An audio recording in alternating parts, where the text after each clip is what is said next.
guys all received this packet last week. You've had it for almost a week now, with a chance to review. I have not received any questions back through the chair or through the town administrator, so hopefully it should be very quick and efficient.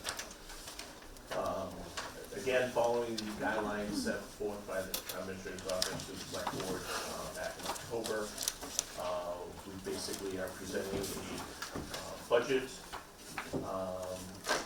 that meets an obligation of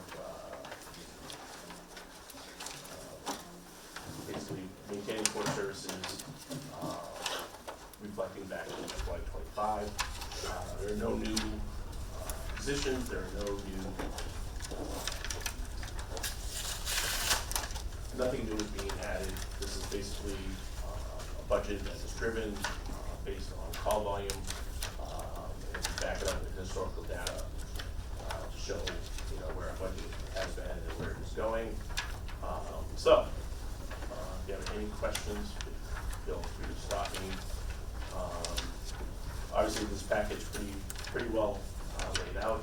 We loaded a lot of information. There is an executive summary in the budget packet. This is all online for anyone that's on Zoom. They can look at this document section. So everything in the executive summary kind of lays out what is in here. There's a whole statement on fire operations, pretty much what is the responsibility of the fire department, not only for fire support, but EMS operations in our community risk reduction program, which is basically fire prevention. The first chart we come into in the budget is fire department per capita spending. It's a regional comparison amongst the Wachusett towns. As you can see, Rutland spends less per capita than most of our neighboring communities. The FY26 funding does not place Rutland above any of the regional norms, but we are aligned with our peer communities that are providing similar services. The orange line represents that's the average of the 5 towns, and we are just under the average of the 5 towns. So that gives you a snapshot of that. The next slide is basically the fire and EMS call volume. I will take responsibility for the fire department budget going back to FY13. That's how long I've been involved in the budget process. As acting chief back in 2013 through present day, through various capacities. So we went back to kind of give you a whole history of where we've been over the last 15 years. As you can see, the fire and EMS calls have increased from roughly 800 calls a year to just over 2,100 projected for next year. This represents a 160% increase in demand for service. And again, this is true 911 calls for service. These are actual emergencies. These do not include any inspections, fire prevention, commercial inspections done on an annual basis. So these are true emergency calls for services. Yes, sir. You want us to hold our questions until you're back? No, please, fire away. Through the chair? Sure. On your fire EMS call day, do you have a breakdown of the calls in terms of how they go? Are they accidents? Are they fire? Are they, are they just straight EMS hospital? Ambulance? Sure. Basically, every year in the fire department enter a report. So if you looked at all 15 years of the enter report, you could see the breakdown. You compare them. We would be happy to provide you year over year for that, but we can give you. Ryan can give you the. We do all our call volume is driven by calendar year, not fiscal year, because that's how we have to report it. So if you want to kind of give them a little. Yeah, just a kind of high level. Yes. Yep. I'm trying to get a feel of where the money's coming from. When Sure. we do these. Absolutely. Okay. So last calendar year, we responded to 14 building fires. It's not a big, entire house is on fire, but it could be, couch on fire, mattress on fire, anything a fire within a residence. We did 14. EMS calls, both ALS and BLS, 1,208. So that's driving our call volume predominantly.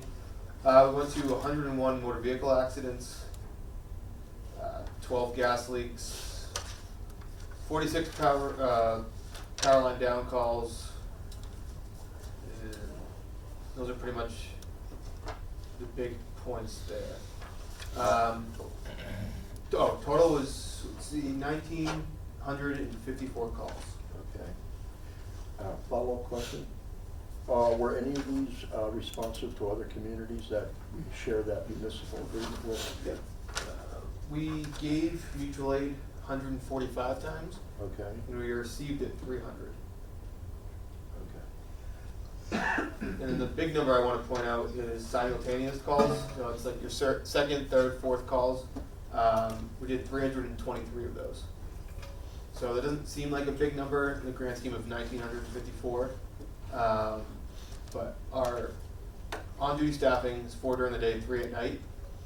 So essentially, half the time we're handling those 323 calls. So staffing is critical. As you see, we received mutual aid 300 times. If we had increased staffing, which eventually one day we will, but this budget cycle, it's just maintaining what we have currently. So by doing this, I hope we can keep that 300 receiving, kind of put it down to a little bit, 250, 200. But again, it all is dependent on how funds lie. Follow-up question? Anybody? Is there a cost to us for those 300 mutual aids, or is that included in the total agreement? Whether we give them 100 and they give us 300? So, mutual aid, under the mutual aid agreement, there's no cost to either town. Okay. So whether we're sending mutual aid or receiving mutual aid. In these numbers, mutual aid to the town of Ocam for ambulance services, that's Yeah. under a separate agreement. That is a memorandum of agreement between us and the town of Ocam. They pay us a fee, we collect the ambulance. That is not considered part of mutual aid numbers. Okay, and those are reflected in your numbers? Correct. Okay, Yep. Yep. thank you. So basically, the breakdown of fire and EMS is around 65% medical emergencies, the rest are fire emergencies. Budget versus demand, going back to 2013. Again, this is indexed. So basically, we're going back to 2013, not comparing dollars for dollars, we're comparing the growth rate between the two. So as you can see, fire and EMS calls have increased 160%. Fire department budget has increased by 177%. Budget growth has largely varied call volume. As you can see, they're climbing together. Funding has tracked with service demand and would not exceeded it. Obviously, there's no evidence of overfunding or expansion beyond services demand. If you were to take and re-index this and go back to 2013 and adjust the money that was appropriated to what the COLA, or not COLA, cost of living increases or inflation adjustment, we would be almost equal. So kind of gives you an idea of where we are. The next one is cost per call. Again, so we kind of broke it down to see, if we were to break it out, how much are we spending per call? Recording stopped.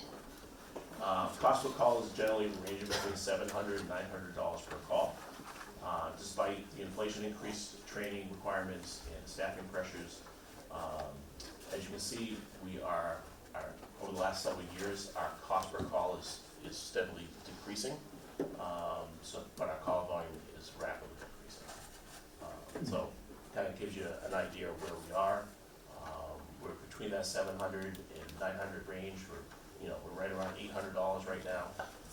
So that kind of gives you where we are, comparison year over year, where you're at. Question, Yes, sir. is there something that's a drive that you're doing to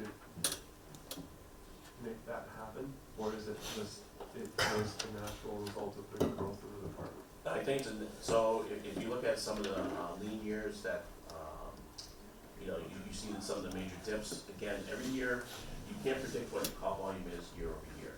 You can't predict that the type of calls that you're gonna have. You could have an ice storm where you do 300 or 400 wire down calls in a 1 week period, and that skews numbers dramatically. So if you go back to FY 17, even 21, you could have had a significant change during that. Again, we're just trying to keep the level of service stable and maintain what the residents are expecting us to provide them service. That's what we've been doing. The next slide, basically is, Sorry, it's not a metric that you're specifically tracking No, for we are your own not. performance. Correct, Because we it's are not. too variable based on the correct, calls you get. yeah, yes, I'm sorry, yep. And again, so our budget alignment, is not expansion.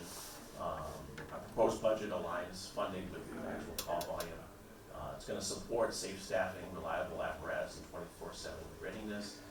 It does not expand service, it sustains existing ones, and it's aligning the funding with the level of service the community already expects on a daily basis.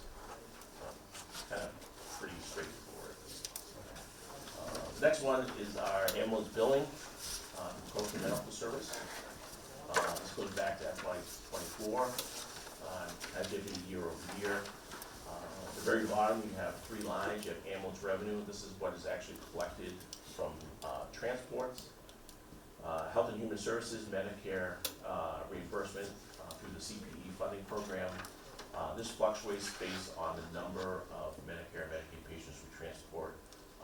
We have to go through a whole process and get audited on that, and based on our revenue versus our expenses, the federal government reimburses us the last week of June every year. And again, it fluctuates based on the type of personnel that we are transporting, the type of insurance that we have. So we have estimated level funded that for next year. OCAM, this is the memorandum of agreement that I spoke to earlier. This is the contract between the 2 communities. This is a service agreement that they pay us for providing ambulance service to their community. On top of that, we collect the ambulance revenue. 100% of the ambulance revenue we collect from their town residents come directly and is included in the higher number. So you can see our ambulance revenue is matching basically our demand of service, increasing between the 5 and 6% annually, and that kind of mirrors our call volume increases as well. Next year's FY '27 projection, that's just a monthly average of what we've collected to date. So that's how we forecast that out. You see the $49,000 is what we estimated for February through June. That's the monthly average of FY '25. So that's where those numbers come from. So that's how we do that. As you can see, we're ahead of projection what we had used in the recap for setting a tax rate this year. So we are collecting more revenue than we had anticipated. So that is moving in a positive direction. So Seth, Yes, sir. under the OCAM agreement, do you use one of their ambulances or? So, the first part of the agreement, when we started the agreement in 2000, we took their ambulance as property to us. All their ambulance equipment came part of the package deal. When we got our last ambulance in 23, our 2013 became that third ambulance. OCAM's ambulance that they gave us was traded in and left because that was 2005. So that was left, but all that equipment went on our new ambulance. So we still have 3 ambulances in service and rotation. Okay, but do they still have another ambulance there? Our third ambulance is stationed in their building. But they used to have 2, if I remember Yes, correctly. so they got rid of both. Oh, so, Yes. so you have all the responsibility for maintaining those Yes. vehicles? Yeah, so we have 2 staff in our building and one's over there. Okay. And the reason for the third is if one of our primary ambulances go down, that moves over here to keep the cycle going, so we don't lose any revenue to it. No, the other question I had was, do they assist you at all on calls in OCAM? Yes, they do. Okay. Yeah, they do not use our equipment, they use their own equipment. No, no, I know, but they do assist. They do, yes. Okay, basically what I've done and what I've done for the last 13 years is document that you have going forward, and here kind of lays out, I can pretty much tell you exactly where every penny goes. You could almost say this is a zero base budget, because I can almost justify every dollar of where it's going, and it's pretty clearly outlined where it is. So we can start, we can flip through the Excel sheets, and we can get into the analysis piece if you want. Harry will get this piece right here, be on this page.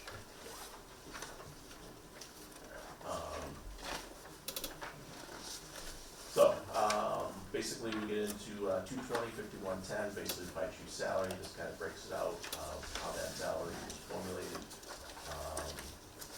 for the next 3 years.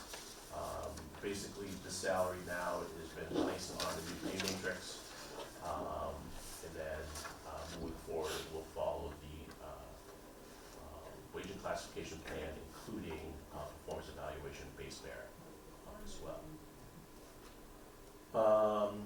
Let's see, the 5112 holiday pay, that falls on Mass General Law, Chapter 48, Section 57E, pays for holiday pay. 5115, deputy fire chief salary. Again, this has been placed on the new wage classification plan. Again, this is a salary position. We get into 5110. This is really where the bulk of the budget lies in the wage account for full-time staff. Currently, we have 14 full-time firefighter EMS personnel. That's their wages at the top line. Educational incentive pay per contract, depending on educational degrees, they may receive a educational incentive pay. Holiday pay, every one of the individuals get paid for holidays. They do not get holidays off. It's not like it's a Monday through Friday job that holiday call on a Saturday, you get that Friday or Monday off. They get no floating holidays, so they work every single holiday. So that's the additional pay they get. Longevity pay, this just follows the longevity. Merit pay based on their certifications, this is what that is. So that's the total number of the 1.28. Other salaries, these are reflective of non-union staff. These would be our on-call personnel. Currently we have 16 that serve in these positions. These are their different ranks, what their hourly pays are. The average rate is $30.80. And we just basically do a formula. We calculate how many times a year that the full department is coming out to respond to calls. We come up with the average number of people that call, and we just kind of drill it down. Again, these are only things that we can use prior year history on. And again, if we have a horrific brush fire season or anything out of the ordinary, that can throw this off. But again, it's built on solid foundation. So is the on-call rate of pay the same as the full-time rate It of is pay? not. It is 4.5% below the very first step of the contract. Okay. They meet the same certification, they hold the same training as a full-timer, and they should be technically compensated similar. So that's how it's done. Weekend per diem staffing, again, we try to staff 8 hours a week with part-time people on the weekends. This helps alleviate some overtime costs and allow some of our on-call people to work side by side with the full-time on the weekend to get more experience, and it also helps to reduce overtime. On-call training, the number of hours that are needed annually for our people, that's the 11,000. We do not budget for personal time, sick time, or any FMLA, small need leave act, or military time. That's not budgeted for. So the total amount for payroll is the 1.264. Overtime, basically overtime of all the full-time staff, there are 2,208 hours of vacation and earned time that they're allowed off. We don't backfill those. We only backfill half of that. So that's the 61,000. They're called back. The full-timers come back for overtime for large-scale events. That covers the 600 hours, and then each individual has so many hours a year that they have to do in training. So that gives you the 128 for the overtime, and that's account 5125. Clerical wage accounts. This is our admin assistant for the department. This position is part of the AFSCME clerical union. We share with the police departments, so 8 hours of the 40 hours are paid to the fire departments, and that's based on the rates for next year. Question? Yes, sir. can you explain to me, Pete, training overtime? Yeah, A training is under the overtime category. yes. Correct. Can you explain that to me? So, go ahead. Their normal weekly hours of work, 42 hours. Anything they work above and beyond that 42 hours is overtime. And that's contractual. And that's considered training? If they come back for a department drill, Yeah, it's training. okay. I didn't know if it was like they're going to an education or they're going to school somewhere and you're paying them overtime at that rate to go get their education, So in their their degree or something.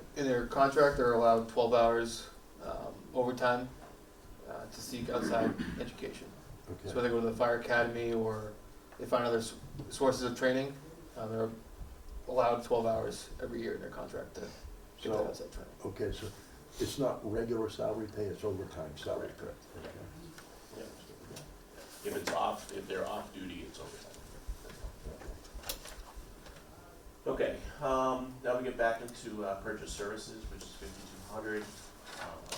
I can break this out really into a lot of subcategories, which I have here. This account is really driven, you could almost say this is so much fixed cost, whether we did, 100 calls or 1,000 calls. Some of these costs are fixed that we can't change. As you can see, I've called out the NFPA National Code or the OSHA standard or the CMR that requires that these testings are done. Annually, we have to have all our ladders tested.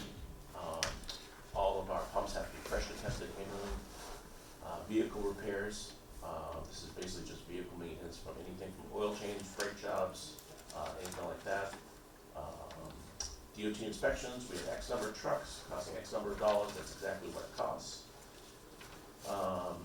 We have to service our radio equipment, basically that $1,250 is basically all batteries. It's just battery replacement each year. Loose equipment maintenance, we have gas powered tools. Our air compressor system that refills our SCBA bottles that we breathing tanks, that has to be certified each year. The air quality that the compressor puts in these tanks has to be air tested and monitored. We have to pressure test all of our hose annually. We have 13,000 feet of hose in the fire department. So that's taken and pressure tested every single year by an outside company. It's more efficient and cheaper to have an outside company do it than for us to bring people in and pay overtime to do it.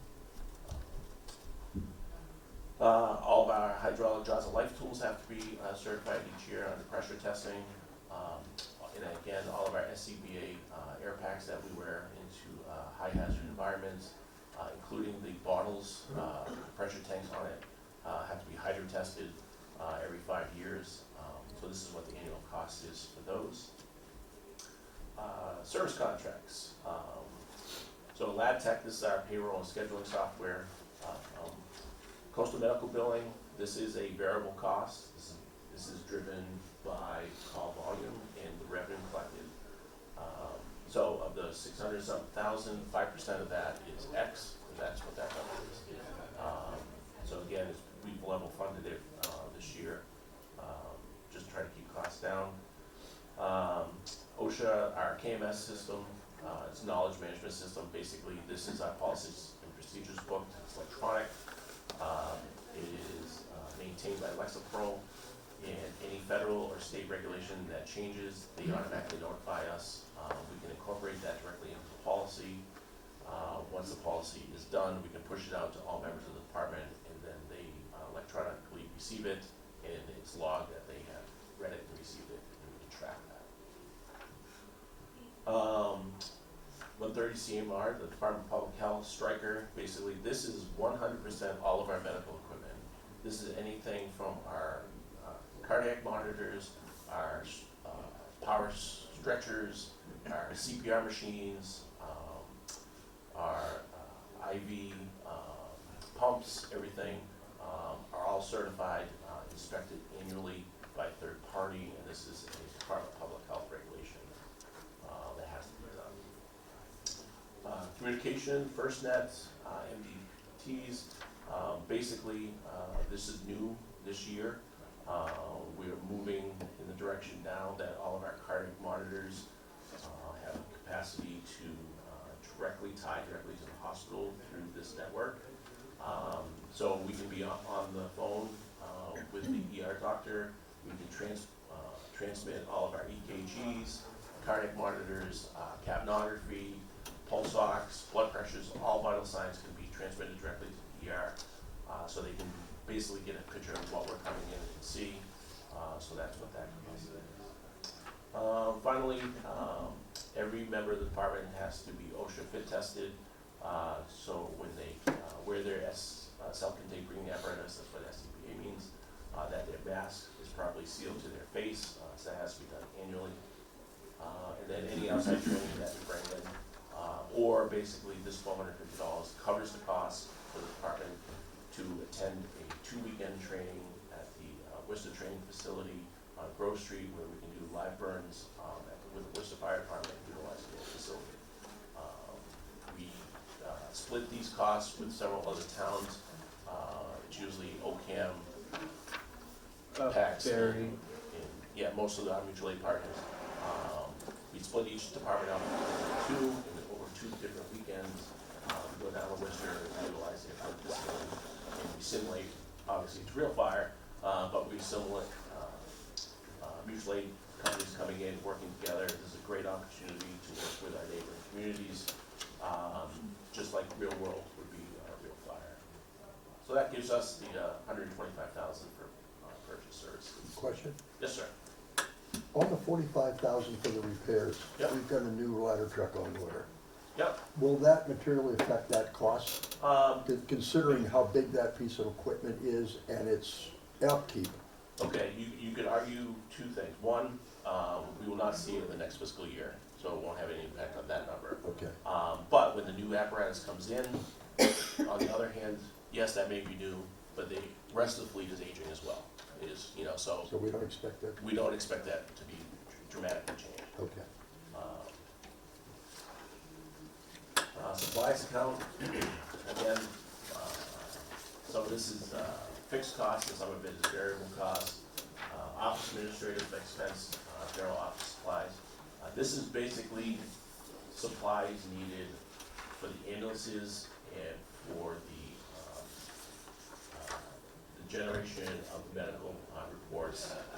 So this is basically everything that happens upstairs at the fire station for the staff to conduct their business and inspections. That's what that cost is. Total supplies, this is basically for washing equipment. This is not for cleaning the building or anything like that. This is anything from washing of vehicles to washing turnout gear, washing linens from the ambulance, washing their uniforms. That's what that cost is. Medical supplies, again, this is a variable cost. We have been running supplies and medications in our oxygen rental right around $30,000 a year. We do have our Department of Public Health medical license fees are there as well. I cannot tell you since COVID, our medication costs have gone up probably 200% in costs. Everyone's seen EpiPens and what that's costing. I will tell you, it's a shame. So we have certain medications. I'll give you an example. We carry fentanyl for pain management on the ambulance. I can buy a dose, 100 micrograms of fentanyl for $1.57. And on the flip side of that, for someone that has a drug overdose that needs Narcan, it's $47 a dose. It's just incredible with the pricing it is. So it kind of gives you an idea of that. Vehicle maintenance, this is basically tangible items that we can do in-house. Oil and filters, tires, DEF fluid, that's diesel exhaust fluid. We buy by the 55-gallon drum. Battery replacement for the large-size vehicles. Every fire truck has 6 full-size batteries, so it's very expensive. Miscellaneous parts, this is basically, could be anything that the DPW mechanic can bolt onto the truck. Training supplies and books and some registration, that usually $1,000. Again, this is not a big increase from the prior year, but it's $59,000. Other charges, the $5,700 account, outside training and travel. Basically, allows us to attend training conferences. We go down to the TCU Center for 3 days for the Chiefs Conference. There's 3 of us that attend, myself, the deputy and captain, go to those trainings, and any other trainings within the area that we can send our staff to, and if there's a cost, we try to cover that. Training expenses, certifications, we have to reimburse all of our staff for their biannual certifications, that's what that number is. Professional development, again, this is part of fire chief's contract, so this is for me to attend conferences. Dues membership, we belong to the Fire Chiefs Association of Massachusetts, there's always National Fire Protection Association, this is code, this is membership and annual code book updates. Our mutual aid Fire District 8, which is basically all in northern Worcester County, be part of that member, doing the benefit from our mutual aid from communities, that's $550. We have an online brush burning permit software. Everyone has done that, it's online, that is all handled. That's $300 a year. We used to pay people, or dispatchers used to have to do it, to sit there and collect it. It's way cheaper to do it this way. Our medical control doctor through the hospital, we are required to have this in Central Mass EMS. They are our radio gatekeeper between us and the hospital, so communication charge, so that's what those 2 are. Questions, Yeah. Who's that get paid to? $7,500 It gets paid directly to UMass. to UMass? Yep. Okay.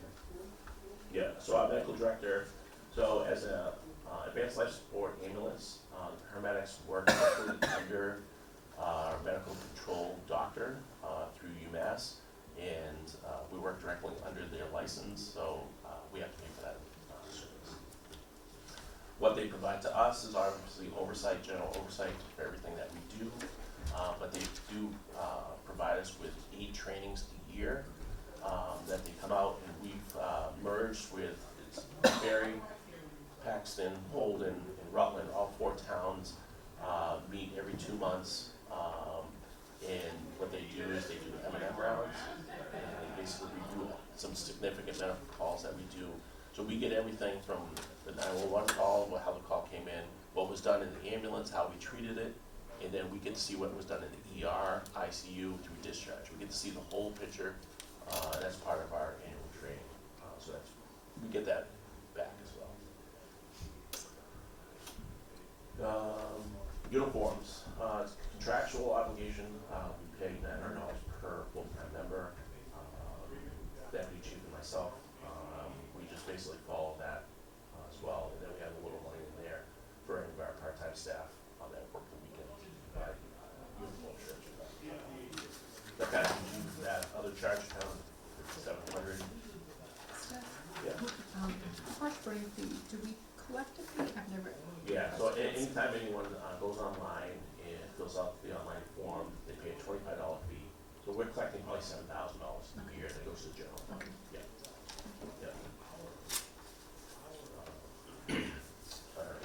Digital equipment, replacement of turnout gear, this is required. We've talked about this many times, how do we do it? Do we do it as bulk purchase? Do we, we're trying to get back into a replacement program that we try to replace 4 or 5 sets every year. And unfortunately now that as of 27, all turnout gear has to be PFAS free, so now the price of turnout gear is going up.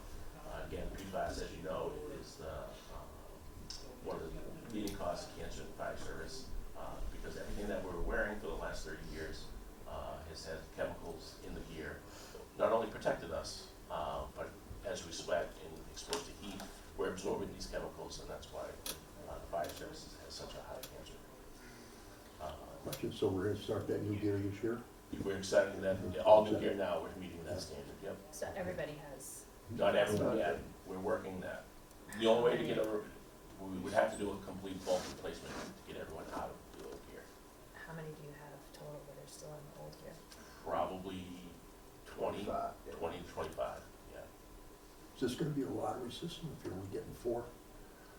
Basically, we're replacing what's worn out, and and basically, obviously, the full timers utilize it the most. They use it every okay? Okay. But, you know, it's working because we not only utilize this, but we also leverage, any state grants that we get, from the Department of Fire Services to try to, you know, bring in more gear as well. Do you have any idea what it would cost for some sort of a bulk purchase? $100,000. Yeah, I think I figured out last year it's 100,000. Replacement of hose, again, every year as we pressure test our hose, it's logged, cataloged. If it meets a pressure test, it's fine. It's also age specific, so anytime length of hose gets over 15 years, it has to be taken out of service. So this kind of gives you the price of what some of the size of the hose is costing. So we try to replace, we're basically replacing anything that fails during the year that can't be repaired. We're basically replacing length for leg. So we're not adding hose, we're just replacing what's failing. Again, replacing any other aging fire equipment. It could be anything from an exhaust fan to a chainsaw to anything else that just cannot be fixed anymore, that needs to be replaced. We've got to keep up with replacing ambulance equipment to be compliant with federal regulation. This is going to be a problem in the future. You're going to see in the next 3 to 5 years, you're going to see the ambulance services become almost a hospital on wheels. A lot of things that are coming on-board, ultrasounds are coming, it will be in the ambulance shortly. Blood products will now be carried shortly in the ambulance. Antibiotics, all kinds of stuff coming. So we just be prepared for that. That'll be coming. May I But ask sorry. yeah, go ahead. A lot of those have very short shelf lives. Correct. So does that factor into? So the big issue right now is blood products has not been flushed out of how that's going to be handled.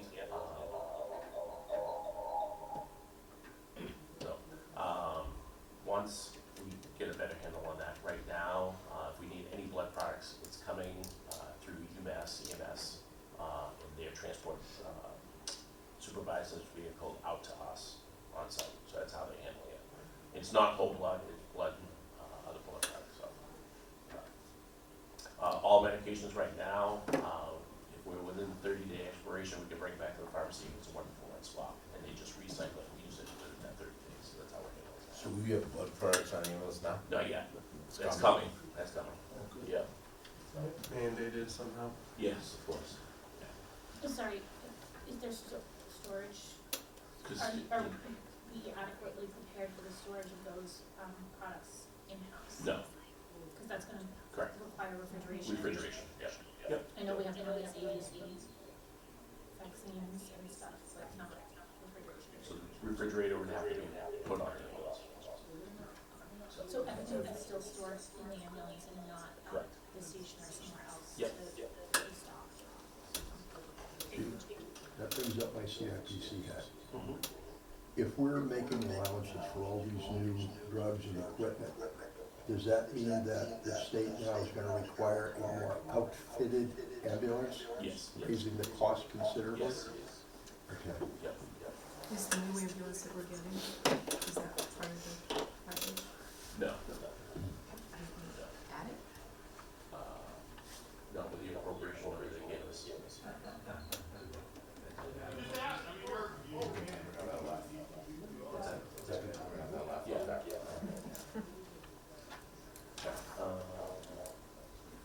All right,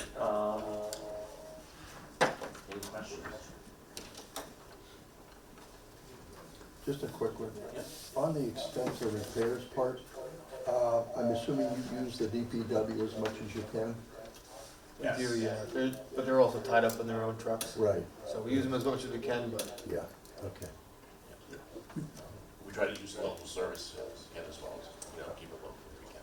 Okay. Thank you.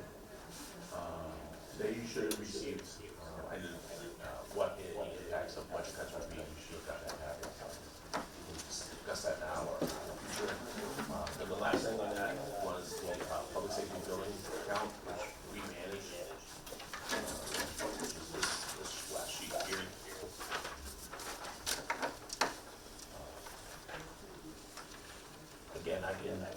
actual costs in FY '25 of what every single thing costs. FY '26, we're underfunded, in certain areas that we're trying to make adjustments for this year. And with the extended cold period, I don't know what the oil is gonna eventually increase. No. And then I'll give you the, FY '27, requested budget, lines broken out as well. That takes care of that. If I may. So, even though you have 150 and 300% increases, there isn't that much of an increase compared to 25, what it was. Correct, yes, yeah. Yeah. Like, for example, we do the elevator annual inspection, and because it's a wheelchair lift, it doesn't have to be done annually, it's done every other year. So you'll see a drop off one year, and then it's a huge increase the next year. So we know that. And that's not in here this year, the That is not in FY '27. Okay. So, If I may, looking at this, it doesn't include any significant building repairs or anything. No building I know repairs, it's just- usually that help in, free Yeah. cash or. free cash or capital, that's, yeah. How you guys handling staffing, sleeping requirements? So we're at our max. What we've recently done is we contacted Baypath. Their architectural team, carpentry team, all their teams that they have at the school have come out to the fire station. There is a space above PD, the attic space, basically empty, other than some PD storage. What else? Evidence up there? No, we Files. have armory, firearms, records, and uniform closet. So for the most part, the space is 90% vacant just for storage. So I contacted Baypath. Their team came out last, I want to say May. They took measurements, and right now they're in the process of creating plans for expansion. The beautiful thing about Baypath is the labor, or I shouldn't say the labor, yeah, labor's free. We just pay for the materials. So the plan right now, I think, is 4 bedrooms and a couple offices, and that will allow us to grow, into the future. So we add a 4th person on every group, a 5th. There's going to be a place for them to go. We've also included in the plans a female locker room, which we currently don't have.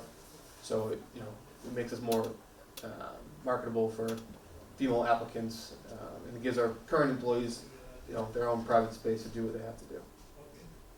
So that's kind of how we're handling the future. So hopefully by June, I would say this year, we'll have permanent plans. And then the project was approved by the Baypath School Committee, whoever that makes up that committee. They approved the plan, the project. So hopefully next year we kind of have a path forward. And then currently they are making a cut list or materials list, so we can kind of get an idea of what we need for materials and the costs associated with that. And you've booked that into the 27 budget? No, that's in front of CIPC. Oh, Yeah. okay. Yeah.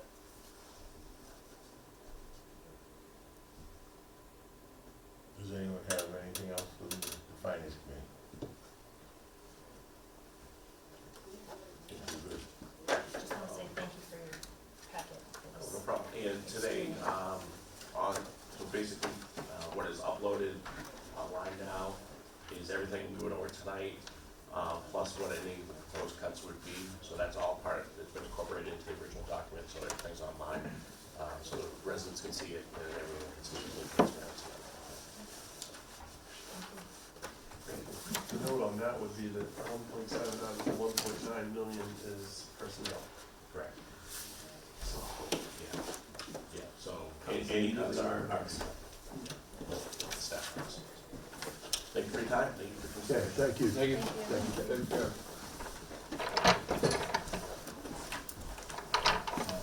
Police department. very nice, very nice. Tough act to follow. Oh, I think you guys are doing a good job. Supposed to save the best for last.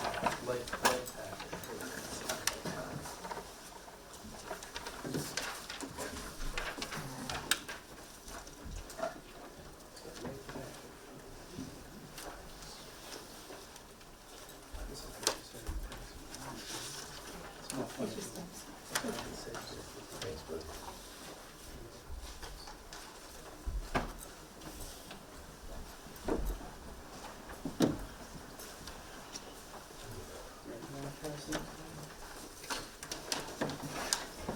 Good evening, everybody. Thank you for having us. I'm Chief Nick Monaco from the Rutland Police Department. This is Lieutenant Dan Collins here with me tonight. And we will be discussing our FY27 budget proposal. So we just dropped off a very light packet for you. Kind of just want to go over the organization of the department. You know, our current operations and staffing level, and we'll go over some stats between 2024 and 2025. So first of all, I'd like to say thank you very much for the support this at the special town meeting a couple months ago. We finally had a staffing level and a service level where we believe it's adequate for the community. So thank you for that support. If you want to check out the organizational chart, it starts off with the Chief of Police, and then under me is Lieutenant Collins, our administrative assistant that we share with the fire department and the animal control department. And then answering to the lieutenant, we have 3 police sergeants, 1 for each shift. We have a day shift, evening shift, and night shift, and a police detective. And if you remember from the special town meeting, one of the big reasons we were there was to get an additional police officer. So we were able to take that police detective out of the patrol rotation and put them on an administrative, you know, Monday through Friday schedule solely focused on investigatory work. And that's in the process. We just hired that new person. So under the 3 sergeants, we have 10 patrol officers. So there's 3 assigned to each shift, and then there's 1 that's split between the day shift and the evening shift. Outside of our full-time police officers, we have 3 part-time police officers and 3 special police officers. The 3 part-time police officers, they're required to each work 4 shifts a month. Some of them work more, and they have the same duties and responsibilities as all our full-time officers. They're trained to the same level. And several of them actually work elsewhere in the criminal justice system. And our special officers, just 2 of them are retired. Well, actually, all 3 of them are retired, and they help us out with details and special events. And if you flip to the next page, this shows. I just wanted to give you a glimpse of our minimum staffing level. So our minimum staffing is 2 officers per shift, 24/7. And that's broken up into 2 sectors. One officer is assigned to the north sector, and 1 is assigned to the south sector. And that's broken down, basically Route 122A cuts through the middle of town, so everything north of that is the north sector, and everything south of that is the south sector. And like I said, that's minimum staffing. That is not adequate staffing. If you flip to the next page, that will show you what we feel our appropriate staffing level is, which is 3 officers per shift, 24/7. So that's 1 officer assigned to the north sector, 1 to the south sector, and then 1 floating, which is usually, if there's a sergeant on duty, it would be the sergeant who's assigned to cover the whole time. Things can get really messy really fast, and 2 officers is not enough when that happens. Just a major car accident with a pole down. That's 2 officers tied up on that call for hours at a time, with road closures, investigation, and nobody else to answer calls in town. Throw an arrest in, then you have an officer sitting on a prisoner for hours at a time, or making a round trip, a 2-hour round trip to the jail and back. So it's with 2 officers, it's just not adequate. I mean, we started that about 7-8 years ago. We went from 1 to 2, and we're at the point now where 2 is not enough. So once the new officer that we just hired, once we get him trained through FPO, we hope to change the minimum staffing level on the day shift and the evening shift to 3 all the time. So we'll still be running 2 or 3 at night. And then if you flip to the next one, this will show you some numbers, comparison between 2024 and 2025. Calls for service, you can see, went up from 19,411 to 20,196. Not a major jump, but it's a 4% increase. And calls for service, that encompasses every single call that comes in through the dispatch center and gets sent to an officer, and officer-initiated calls, such as suspicious persons and motor vehicle stops, property checks. So it's the whole gamut of calls that we're assigned to. In custody arrests between 2024 and 25 are up 9% from 66 to 72. Criminal summons, major increase from 209 in 2024 to 305 in 2025. I wouldn't correlate that with a major increase in crime. I would correlate that with better staffing, good morale, and higher productivity levels from the patrol officers. So, leading to more proactive policing and so. Can you explain to me what a criminal summons? Sure, it's anytime somebody is charged with a criminal offense but not placed under arrest. Okay. So oftentimes we'll use that during motor vehicle crimes, so like suspended license, no insurance, things like that. Any other anything to add on that? So a lot of these too, I think it's worth noting that when you're talking about criminal summonses, when you see like that 46% increase, but only a 2%, excuse me, a 9% increase in custody arrests, officers have discretion in these situations. And a lot of the times, they're not taking people into custody, because if you work the 3 to 11 shift, and at 3:30 you're dealing with something, we need to take an officer off the street to deal with a prisoner. Now we only have one person on at the busiest time of day. So our guys are pretty good at using that discretion, understanding that the coverage to the citizens is paramount. But a lot of those could have been in custody arrests, and some of them probably should have been. Okay. Incident reports, so that's basically any police contact or any police action we have that doesn't amount to an arrest or a summons. It could be mental health evaluation, or it could be a crime that didn't result in an arrest because we didn't have a suspect. Missing persons. And as far as traffic, we're happy to report that we did go down in traffic collisions, 8% from 2024 to 2025. But you can see the asterisk there. Even though the number of collisions went down, 2 of those were fatalities in 2 separate incidents, both on Main Street. You were both on Main Street? Both on Main Street, yeah. I know some time ago we had put a light out on 68. They were at Pleasant, at Wachusett Street where they come across. Yes. Because we were having incidents there. Has that been effective? Yes, there are still crashes there, but there has been a reduction in crashes there, so that has been effective. Okay. We still see a high amount of crashes at 122 Pleasantdale, Yeah. but as the DOT is in process with a project there too. Okay. Did they ask you for your input down there? They did, yes. They actually, they did a whole site walk where they brought police, fire. And they actually listened to you? I don't know if they listened to us, but they did ask for input. So they had a whole meeting, we did a site walk, and then there was a follow-up where you could send in suggestions to the engineer. So are you satisfied with that? I haven't seen the final plan. Okay. Yeah, but I was satisfied with the idea Okay. that they came up with. But I haven't seen the final, so. Okay. All right, and then the next page, if you just want to, we can just go line item by line item and go over this. The first one is the chief's salary. That was same as Seth said. That number was kind of a placeholder to put in, and it matches up with the new non-union wage matrix that was approved this past year. Police chief clerical wages. That includes a 2% contractual COLA that's in that union contract, and that number is based on 1,680 hours. It's a 32-hour work week, where the other 8 hours the administrative assistant works for the fire department. And hopefully in a future budget proposal, I will propose a 40-hour week administrative assistant, and the fire department will propose their own 40-hour week administrative assistant, because I think there is enough work between both departments that we could each use their own administrative assistant. The next line item is police chief holiday wages. That's for any holidays that I work, and that's set by the Mass General Law.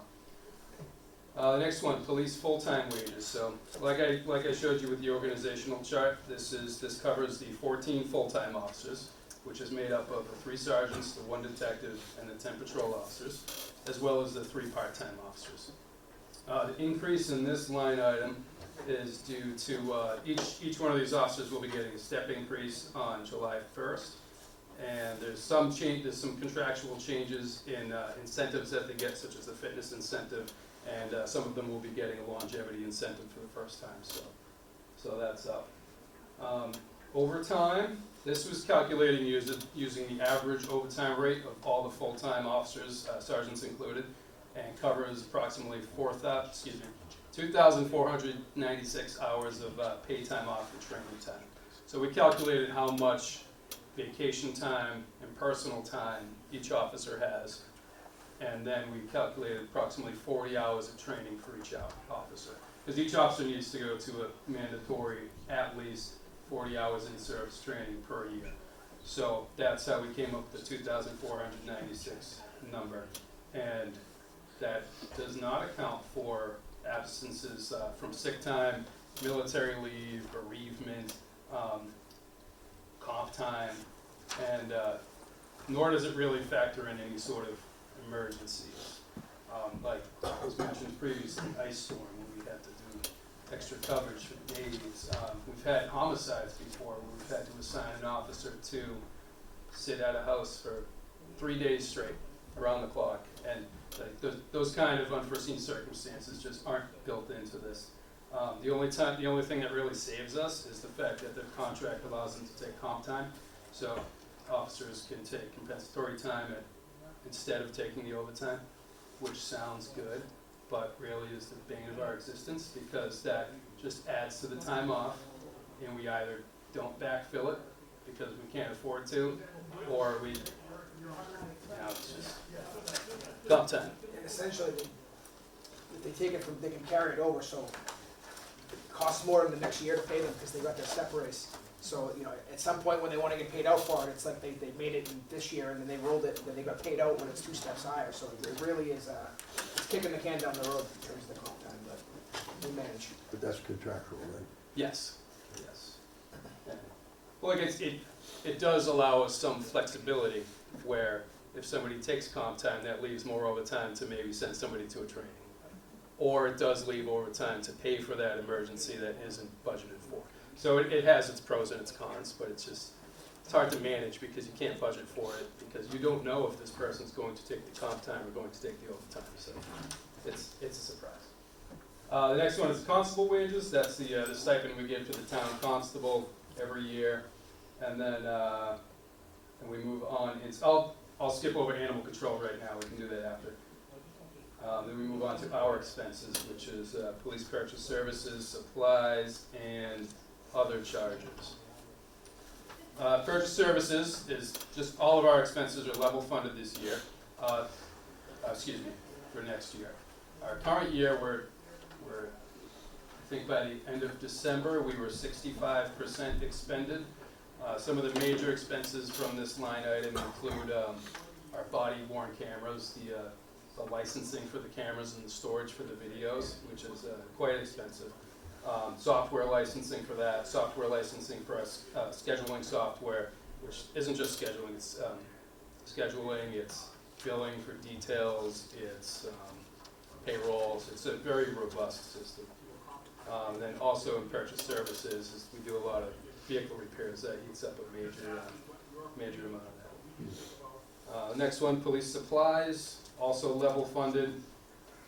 Big chunk of this goes to uniform allowances, and that's also contractual. We have 14 full-time officers, and next fiscal year their uniform allowance is $1,400 each, so that comes out to $21,700. And then the part-time officers also get a uniform allowance. And so in addition to that, we pay an annual user fee for our tasers. They're leased from Axon, and there's a licensing fee that goes with that. It covers cartridges, repairs, training. And then also in supplies is just every other thing you can imagine: radar guns, weapons, weapon cleaning supplies. What else do we got? Anything medically, tourniquets, stuff in medical bags, AEDs, batteries for the AEDs, vest carrier supplies, anything you could possibly think of. Latex gloves, from the cheapest thing to things that could be incredibly expensive. And for other charges, that's mostly training costs and professional licenses and membership fees, like the Police Chiefs Association. Another one is like the CEMLAC, the Central Mass Law Enforcement Council. That's the regional law enforcement group that we're a part of. That's an amazing investment because I think they charge us $1,000 and we get access to every special unit that the organization provides, including the SWAT team, the K-9 unit, accident reconstruction is a drone unit. So we get quite a return on our investment for that. Do we have any officers that are involved in that? We do. We have our K-9 officer is on the K-9 team and the SWAT team, and one of our officers is assigned to the accident reconstruction unit. Perfect. So it's great having him in there because those 2 fatal crashes that we had in Rutland, he was the primary guy on both of those. So it was nice to have a professional reconstructionist from your own department working on these cases and working with the victims. In total, those 3 expense line items come up to $92,000. And I think we're doing pretty good running a police department on $92,000 of expenses, especially when you compare it to other towns such as Holden, Paxton, Princeton. You're looking at $200,000-300,000. So. Question. Oh, go ahead. Go ahead, your turn, you said. I just was looking at the purchase services, 210, 5200, police purchase services. Yep. The actuals from fiscal 25 are 16.3, or 46.3, sorry, 46.3. We're budgeting, 35. I realized that the request was to budget to the previous without, but my concern is that we're already almost $12,000 in the hole. If the I don't know if there was something, an anomaly there that pushed that up, or the cost of everything is going up, and so.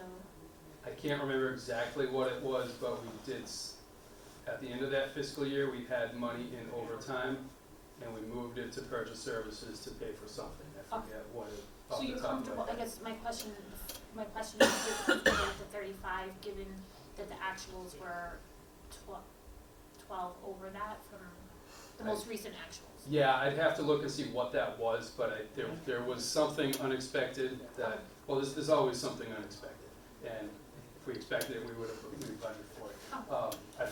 I can look up what it was, I just forget what it was. As long as you're comfortable from a department standpoint. Yeah, I think yes. that's okay, I just wanted to call it out for our knowledge and for the public Right. also, that like, you guys are, I think all of our departments are looking at the actuals and not necessarily just saying this is an actual and doing an increase off the actuals, or it's actuals, but really thoughtful work, so. Yeah, I think we're comfortable with the 35. It's gonna be a surprise, we just don't know where it is yet, unfortunately, right? It's gotta be something. On the lease, Yeah. I know this came into effect many years ago. Are we still on a game plan for leasing vehicles, or are you thinking about something different? 'Cause I'm looking at this going forward forever and ever. Yes, I am open to ideas. So we had a plan in the past. The plan never materialized. The plan was to run 2 lease payments a year, where you would be paying one for a new car, or it might have been 3 lease payments, but it was a cycle where you're supposed to get 1 new car each year. And your lease payment would be a payment 1 on a new car, a payment 2 on a different car, and a payment 3 on a third car.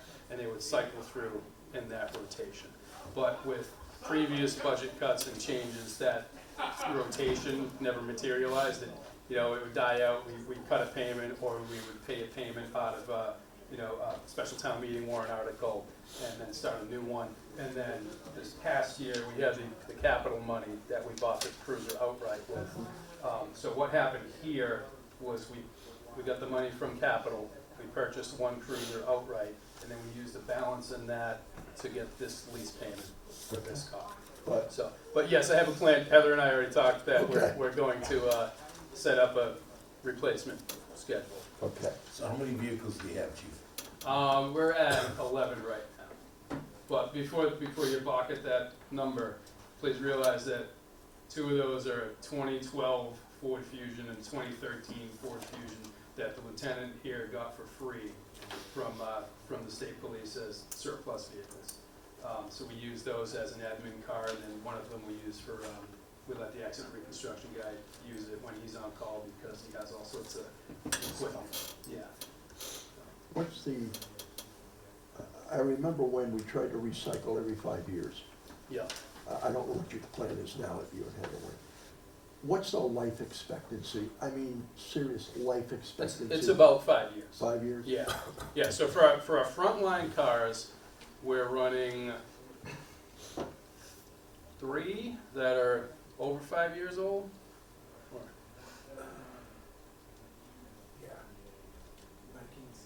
Yeah, we have 3 2019s that are on the road as frontline cars.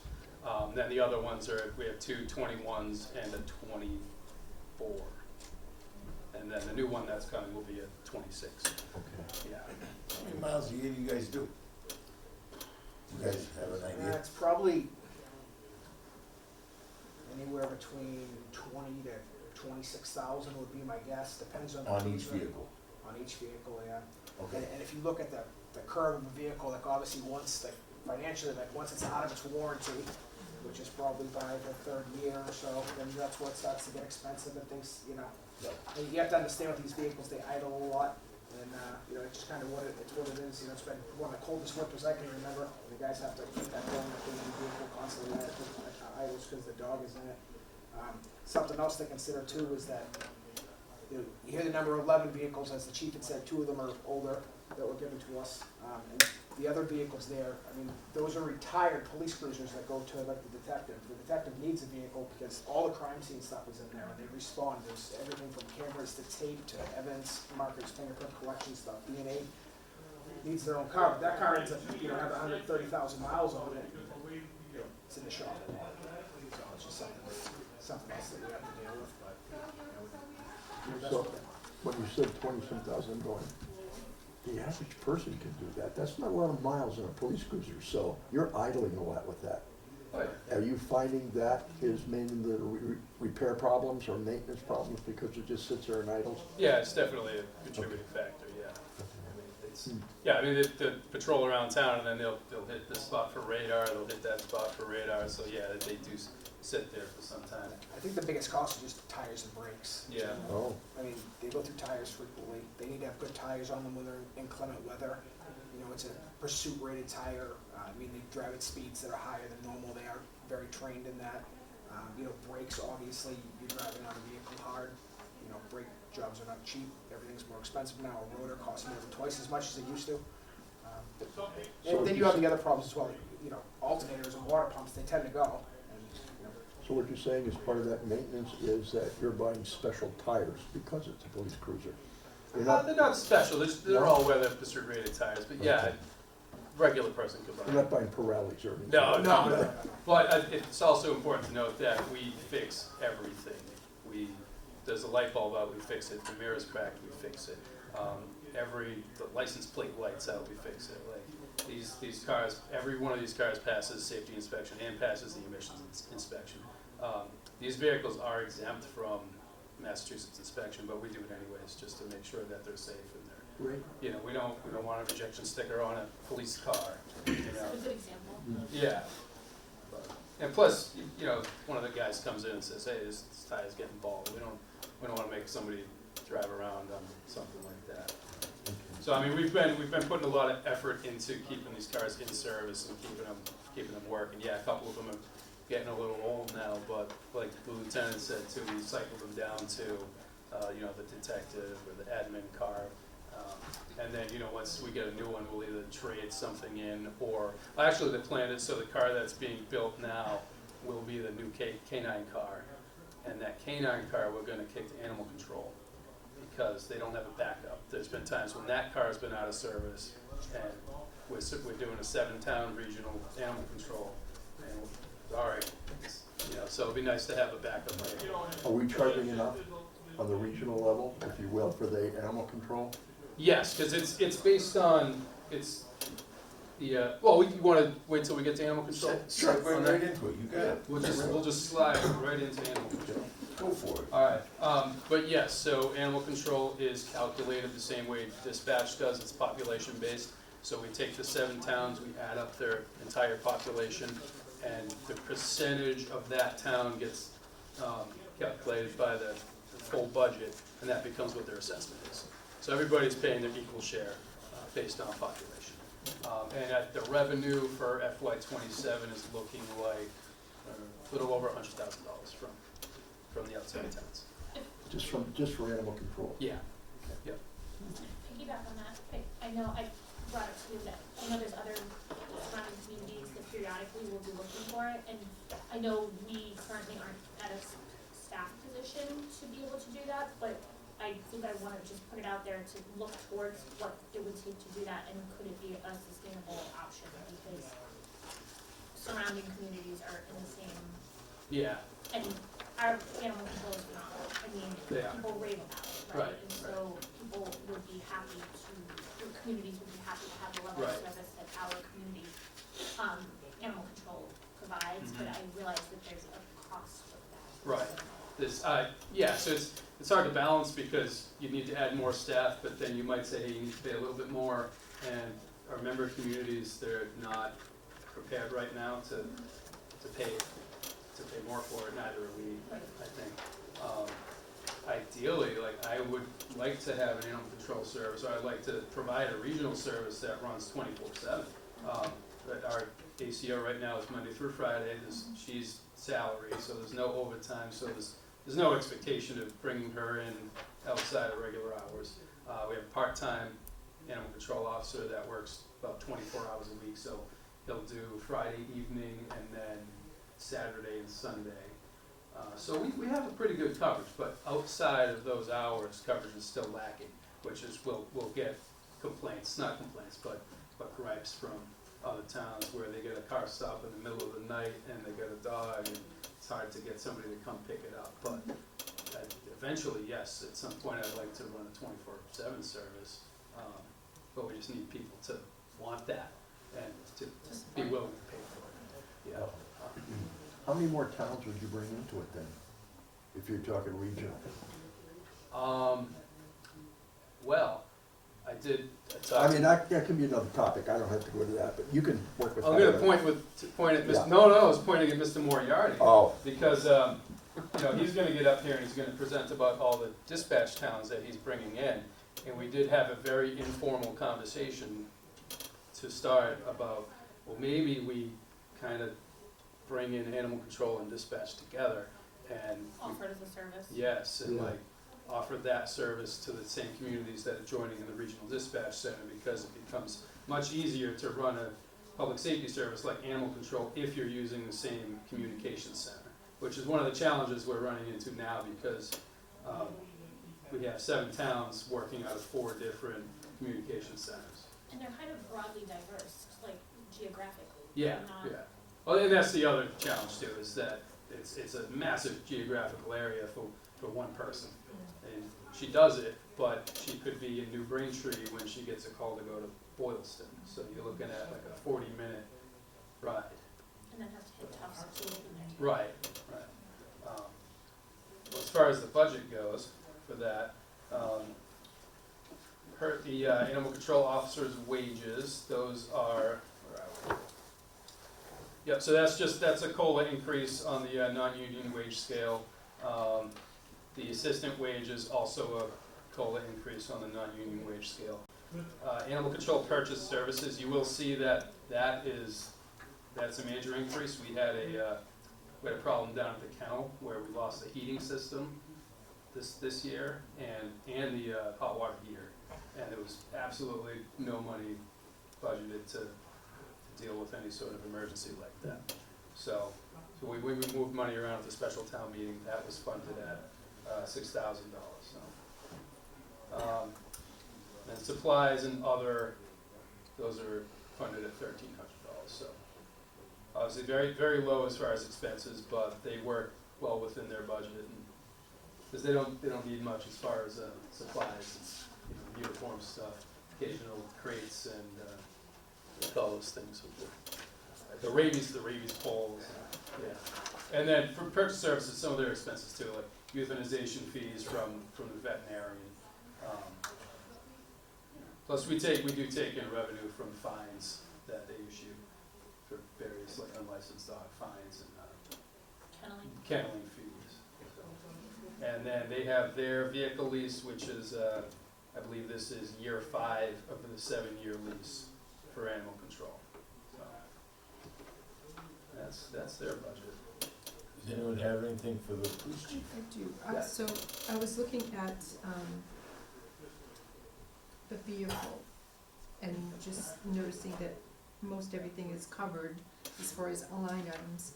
I'm wondering about the insurance and then the maintenance cost. I didn't see where that might sit, and I'm wondering if that's. I think so our vehicles are included in the town's insurance policy, which that line item, I believe, is covered by the town administrator's office.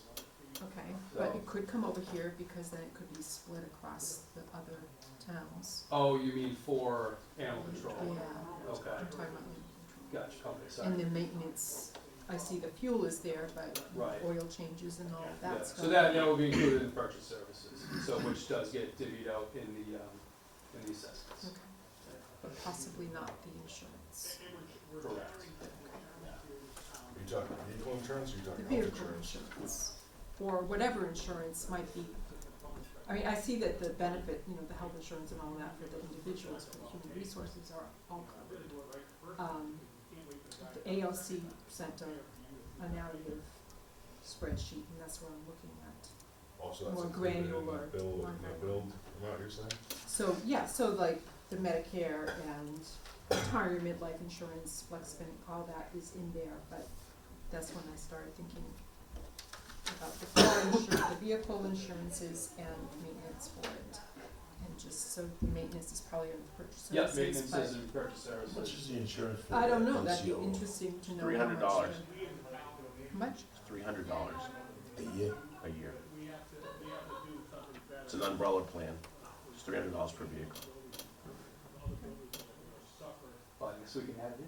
I'm just, I mean, $300 isn't, it's Doesn't not a break the lot, bank. but I was, Yeah. No, I it was is wondering if an it was gonna expense be the that we- thousands, right? yeah, So. Yeah, that we'd say, oh, and also to make note, those benefit costs, those are last year's benefit costs, because we don't have the current year benefit costs yet. Anybody else? Mr. Shelley. On the, revenue that comes in, you said was from fines and other stuff. How is that handled? I mean, what, does that just go into Rutland for revenue, or does that get split back to? There is, if it's our revenue, it goes in as a revolving account. So, the fines and kenneling fees go into a revolving account that is separate from the assessment revenue number that I gave you, which was it's a little over 100,000. Mhm.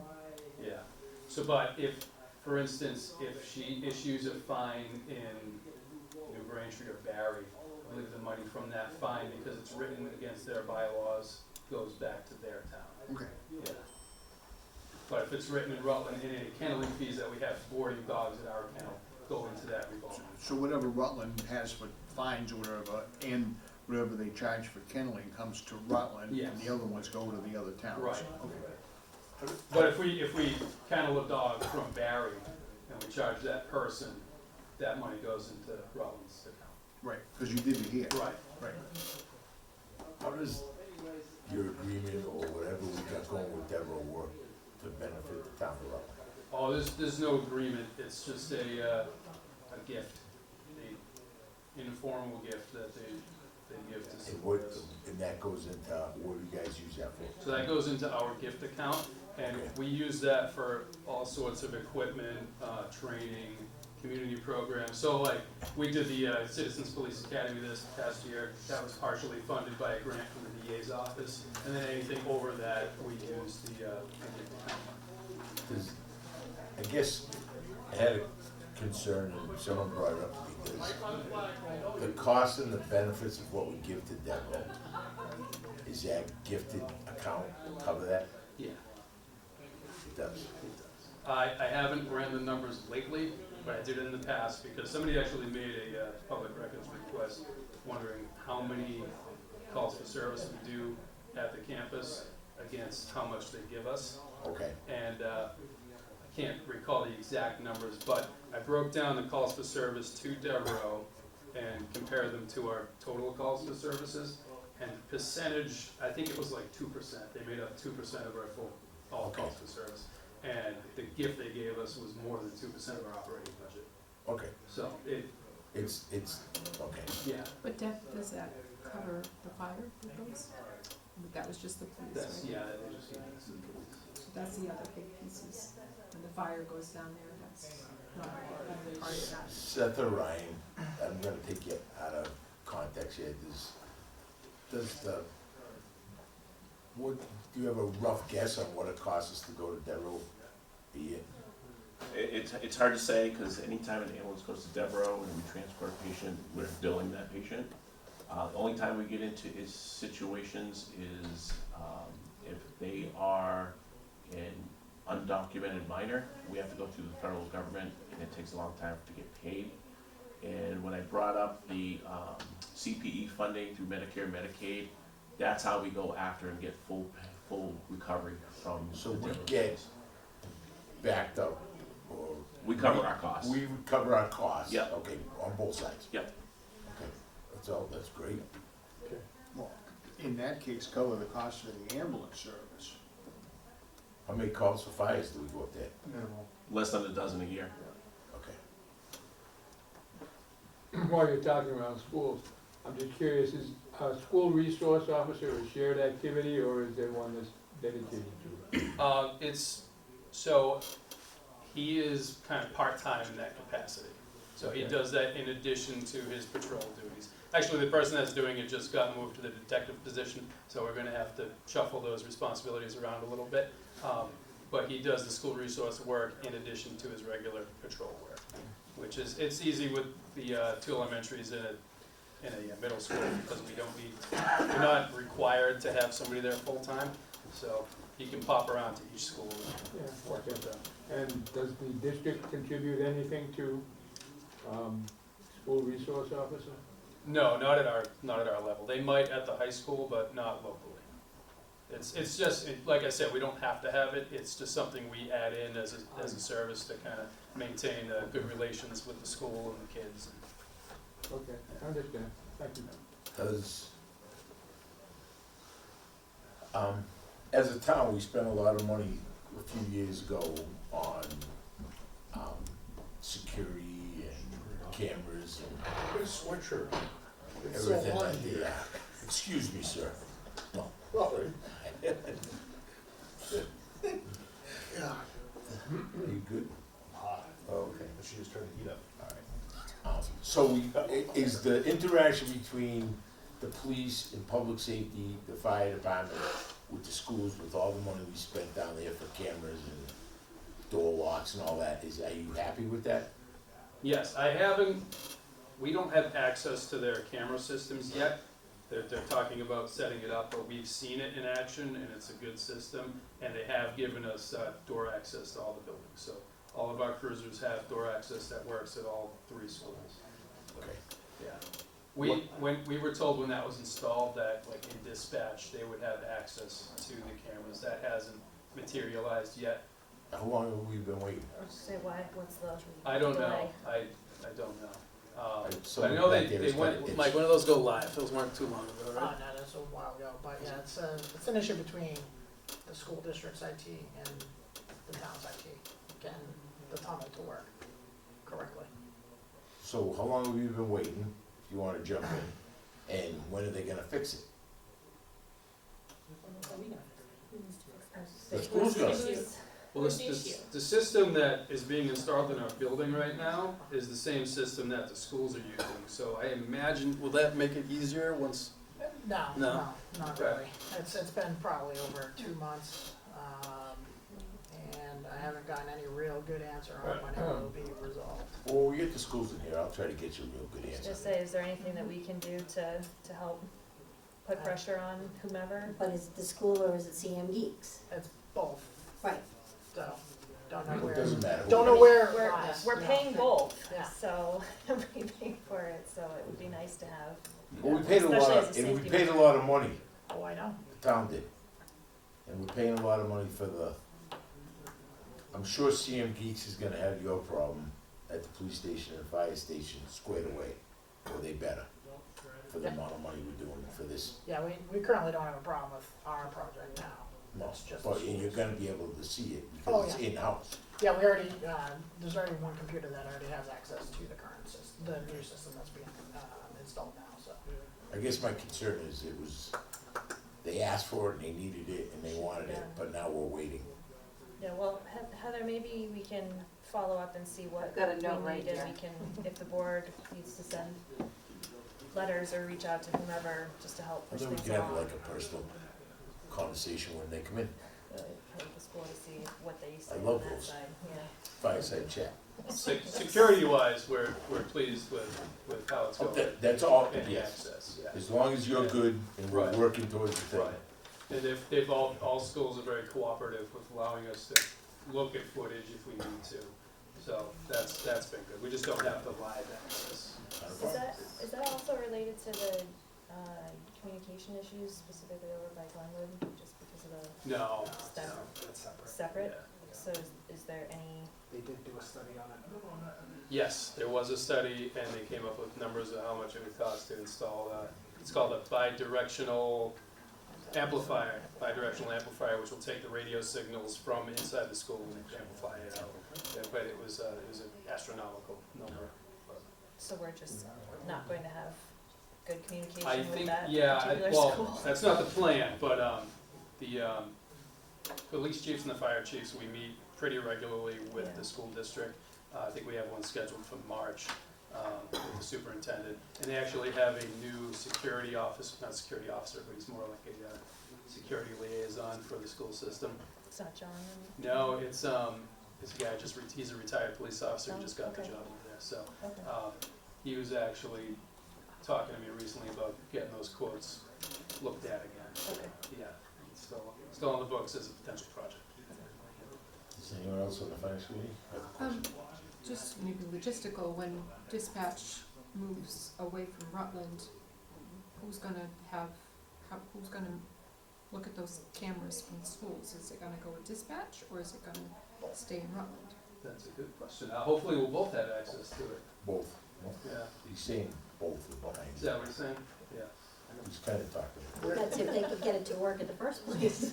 Their original plan, from what I remember, but I can say if I'm wrong, was there's gonna be a web-based access. Yes. Yes, it is, yeah. So as long as you had access to that, you could have credentials, you Pull could it look at up. it from any computer. 'Cause, I mean, I know it's the police department, we want access to it. It's just 'cause the school shooting, it's You want changes access. everything. in Like, the- you with guys have- guidance, you can see them, You guys have computers in the cruisers, so you We could, do, yeah. ideally, you could Yes. sit in and see what's going on. Yeah. Absolutely. By the time we sign in, we'll already be there. But, Yeah. but But at yeah. least you can, before you go through private through the door, you know where they are. Right. Okay. Anybody else? We're good on our side. Thank you all. Thank you, everyone. Thank you.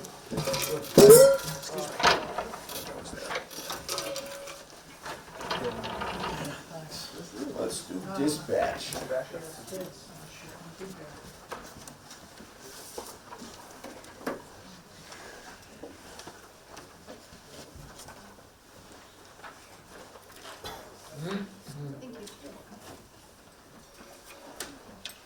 It's not quite there. It's getting there.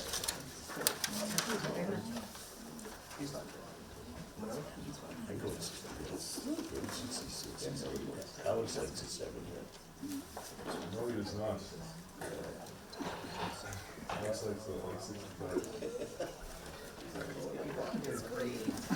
Well, that's which way.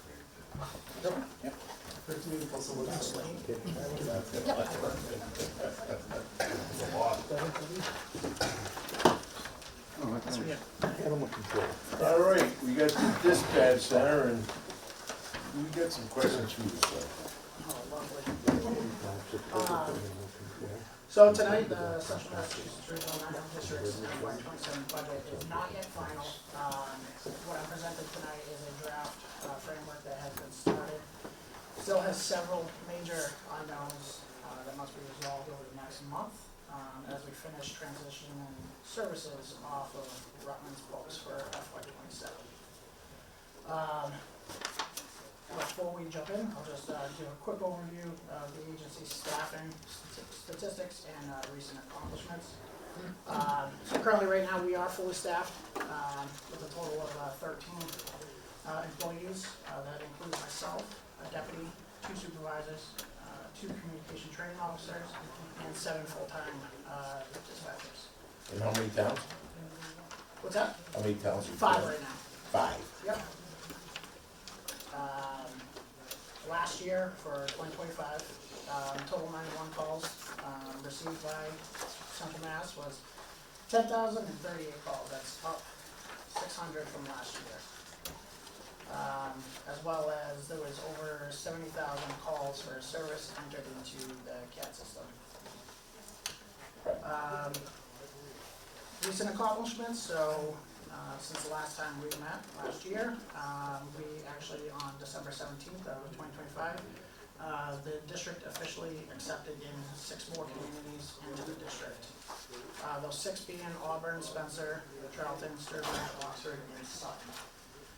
With still Southbridge still currently trying to get it passed by their council to join in. Big accomplishment, that brings us up to 11 communities. It's the largest district in Massachusetts district governance model with 11 communities and possibly 12 with Sturbridge. We're also still talking with Uxbridge, Millbury, Northbridge, and Douglas, which could ultimately bring us up to 16 communities over the next couple of years. This entire transition is expected to be between 1.5 years to 2 years out. Purchasing a building, moving the entire operations over there, and as well as creating a whole new radio system for all 11 to 16 communities to operate on, which ultimately will increase our state funding. Currently, right now, we're around 580,000. Just with those 6 coming in, we don't have access to this yet, but it is in the future. Brings that up to 1.9 million in state funding that will come in. With Southbridge coming in, it will drastically go up to 2.5 million, and then just keeps on going up on top of that. Am I right in stating that those new communities can't come in until we move? That's correct. Okay. Yes. Yes. Get all those communities, but until we move, the 5 of us are bearing the brunt of everything. Correct. Okay. Yep. Do we know where we wanna move? Where you wanna move? Well, we originally had a position or a building in Auburn. Made a few offers with that seller, no movement. So we discarded that and moved to our backup, which was, there's a facility in Charlton. It's an old St. V's medical building. The seller there is willing to work with us. We'll save the building, work with us with our timeframe, and grants to secure the payment, the bond assessment ultimately to pay for that building. So we have shifted gears to Charlton at the moment.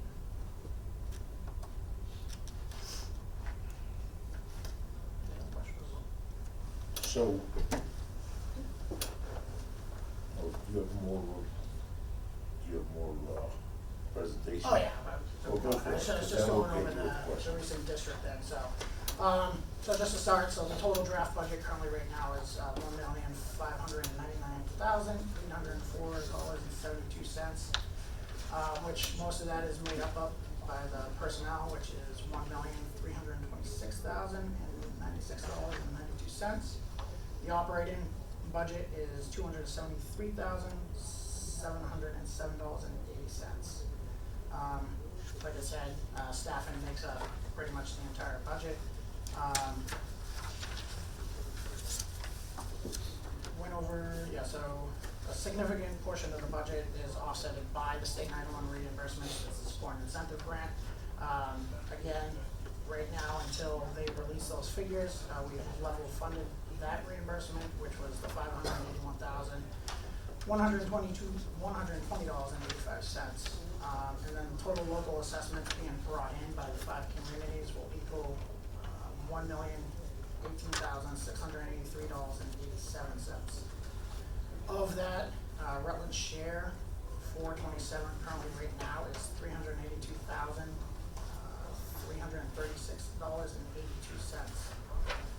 Again, that assessment is based off of a certified population each year, and the formula used across the district.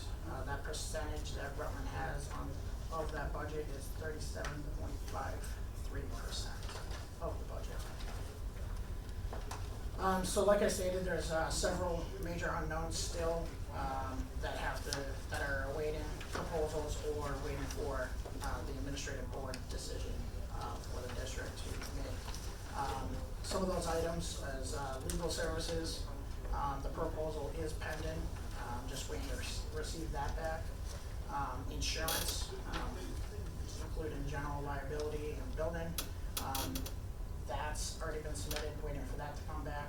The treasury bonding and the treasury appointment, as well as the part-time account services, that's all scheduled for our next administrative board meeting, which is on the 18th of this month, for them to decide on what the district wants to do pertaining to hiring a part-time treasurer, part-time accountant, or signing an MOU with a current community or future community to provide those services.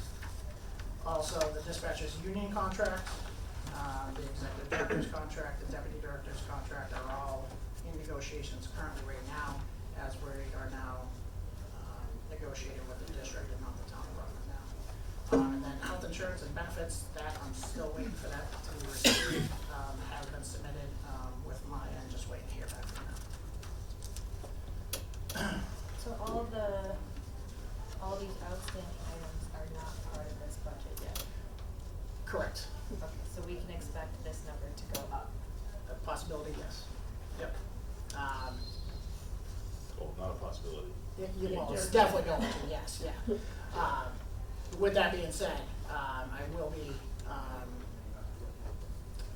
having a meeting with the State 911 Director for Massachusetts for consideration of a one-time increase to our support and incentive grant to either level fund the district's budget to FY26 budget's numbers, or even a reduction to try to alleviate some of that burden of moving into a district and not having the 6 communities come in right away to help alleviate the entire cost. In previous, have gone for that consideration on 3 accounts and have received it in over 3 accounts before. So I'm hopeful that they will again provide us more funding to alleviate some of this increase in the budget. These items aren't completely unknown, right? So just not putting them in is kind of interesting strategy.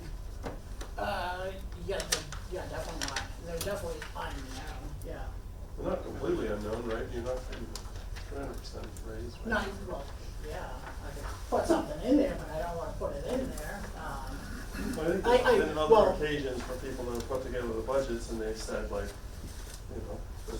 this is bound to change, but at least it's in there at some level.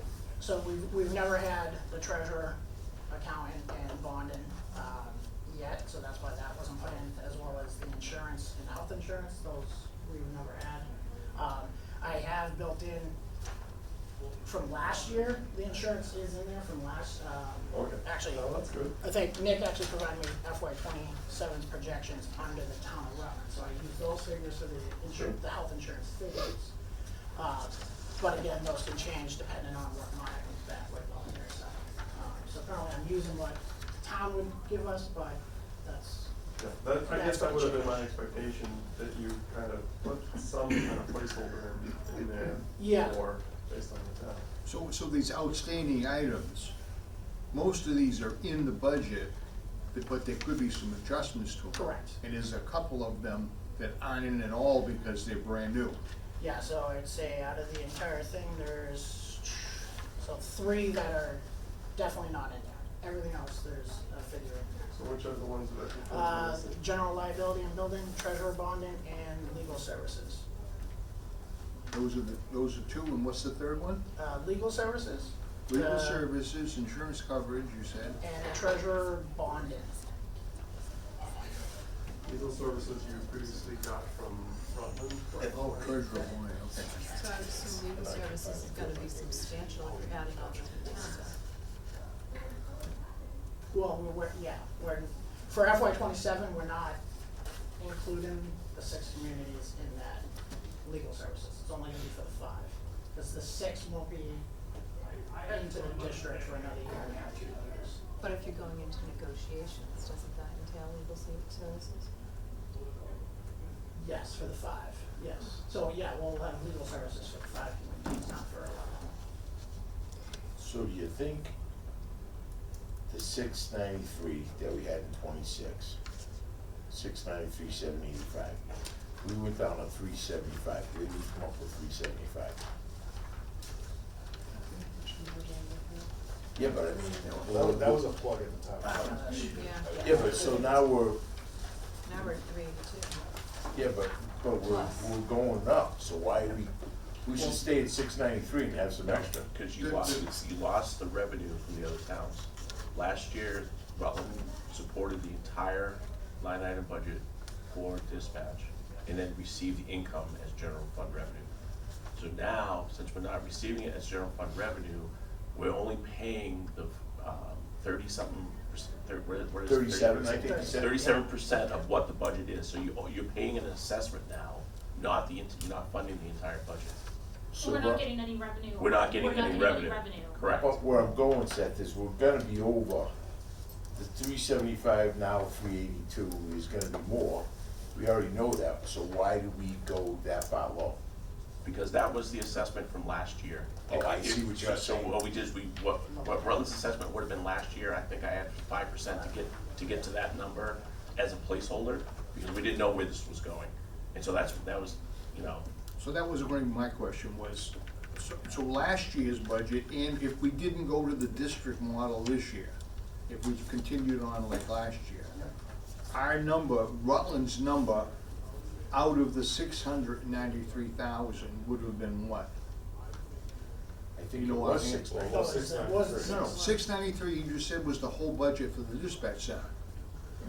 Yeah, and then we got revenue. But then No, I understand that. Yeah. But if you took that and divided it up amongst the towns, the 693 amongst the 5 towns, Rutland's portion would have been what of that? No, 'cause the budget's $1 million, over $1 million. okay, hold on. Yeah. Sorry, through the chair. So the 600 and something that was in his line item, plus what is in indirect costs, in insurance, everything else was almost 800 and something thousand. So of the 800,000, 37% of that is the 375. So that's where that number comes from. So if you take what is in his line item, and what's sprinkled in throughout the other town, general fund line items, to support that is the whole amount. So, as Tommy was saying, you add that whole amount plus what the state 911 money, add that all together, is the whole budget. Was the whole budget? Was the whole budget, yes. Right.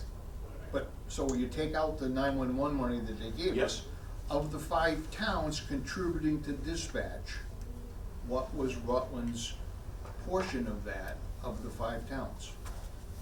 Is the 375. 375. Is the Okay, 375. that was Yep. my question, okay. And then there's a couple of additional positions that he needs to add because he's going to the other model, and that's the. Correct. That's the treasurer. The treasurer and accountant. So what are we gonna be, you think? Where we're gonna be? Yeah, are we gonna be closer to the 693, or are we gonna be closer to the?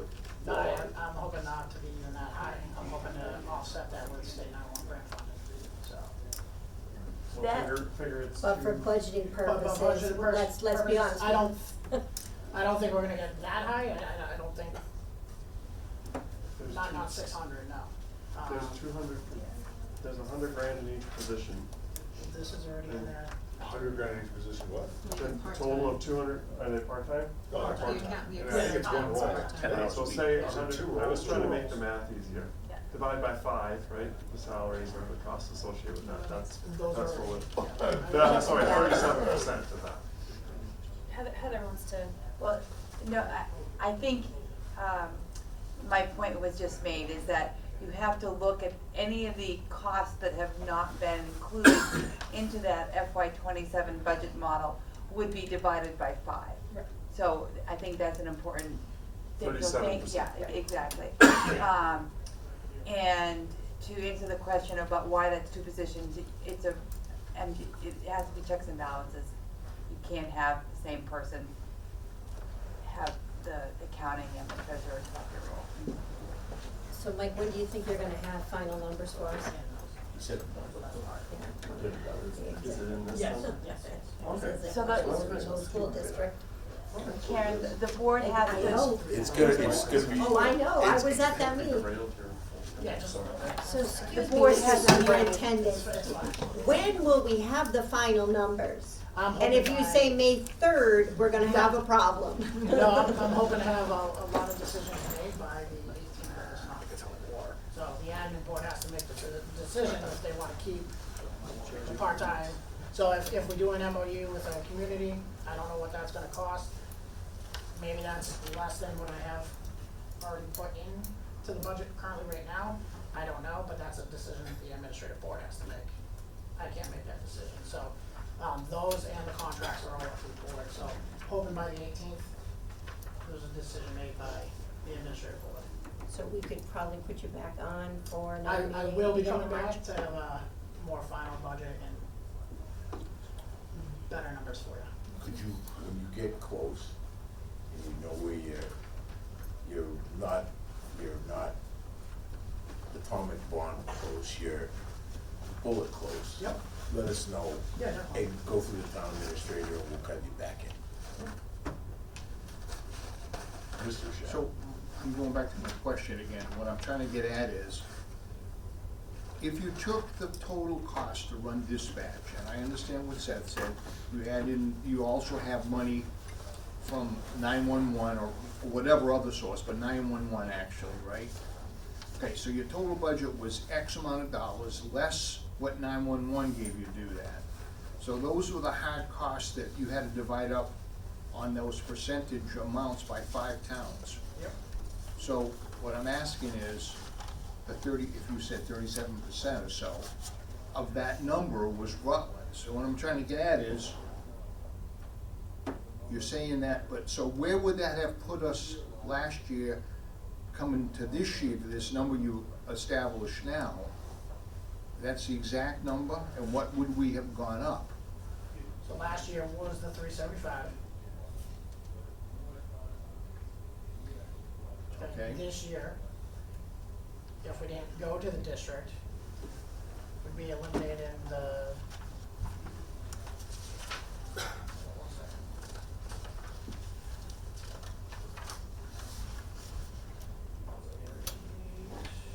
Roughly 39,000. 9,000 for that.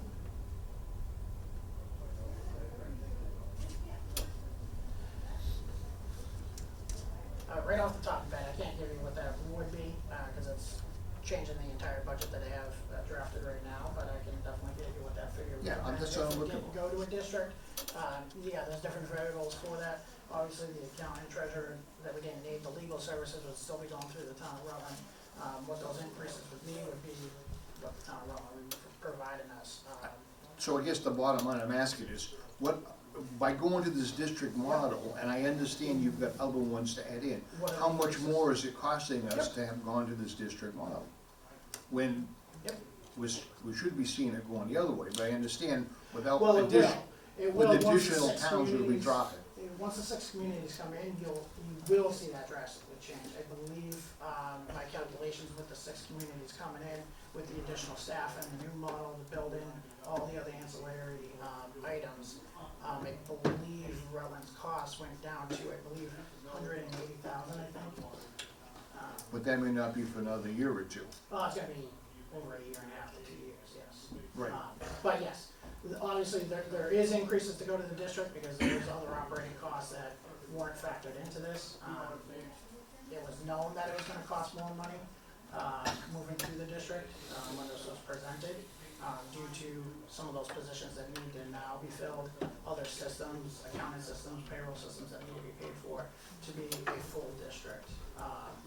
What those costs are, I can get that for you though. Okay. So for clarification, I think your second page, your first page with all of these. Yep. 382, so that actually should be, we're looking on our budget, we've got 375, but it's already at 382 plus, so that already needs to be changed. Yes. The other thing is, the services that we've used from Rutland, treasurer collector, the monthly law, has all that been billed back to, That's part of the indirect costs previously, Okay, before we went so- to a district. Yep. We had that indirect cost line, okay. which that was factored into there. And the district is official already, or 27? It is a district, it's operating as a district, the finances and accounting and, all of that still falls under Rutland, under an MOU. For indirect Until costs. FY '27. Thank you. So I don't know if it'd be worth it to continue to go through this, I don't wanna waste anybody's time, but if you do wanna go through it, it's solely up to you. I would say if anybody has individual questions on anything that's here, but I agree going through line by line when it's likely to change. Correct. Yeah, We might better hold off until we have final numbers. You guys pay rent for the wood studio? yes, that is built into this, budget as well, that is on page.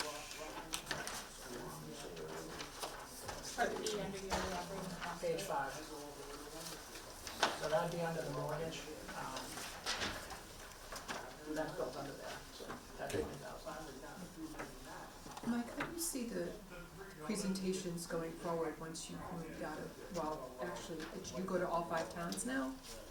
And will you go into 11 towns? Not all 5, And- there's a few that ask, actually, it's just Rutland and Barry that asked me to present to their finance committees, and that's how it's been ever since I've been in this position, just been those 2. Everybody else I just send them a packet and. So going forward, what do you envision, when you've got 11?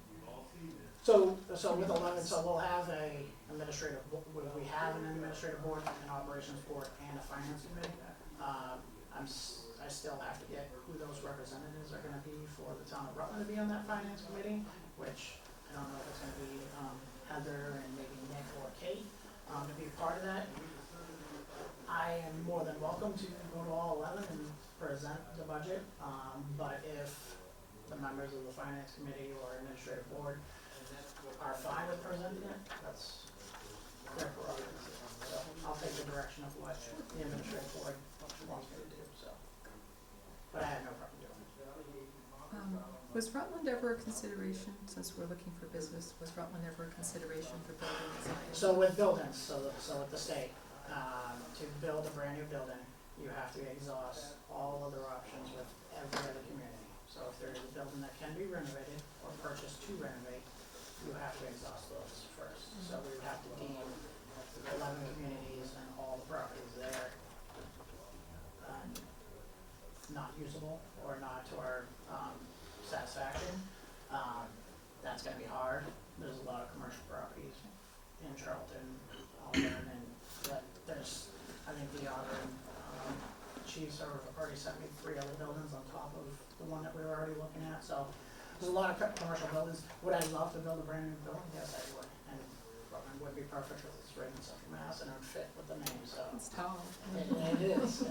Well, it is, that's in several reports that it's the best spot to be, so. I agree. So I would love to, but it's gonna be too hard to. I hadn't heard that before. Yeah. So, do you anticipate where we come up with as a steady budget over the next few years, other than payroll increases and things we can't control?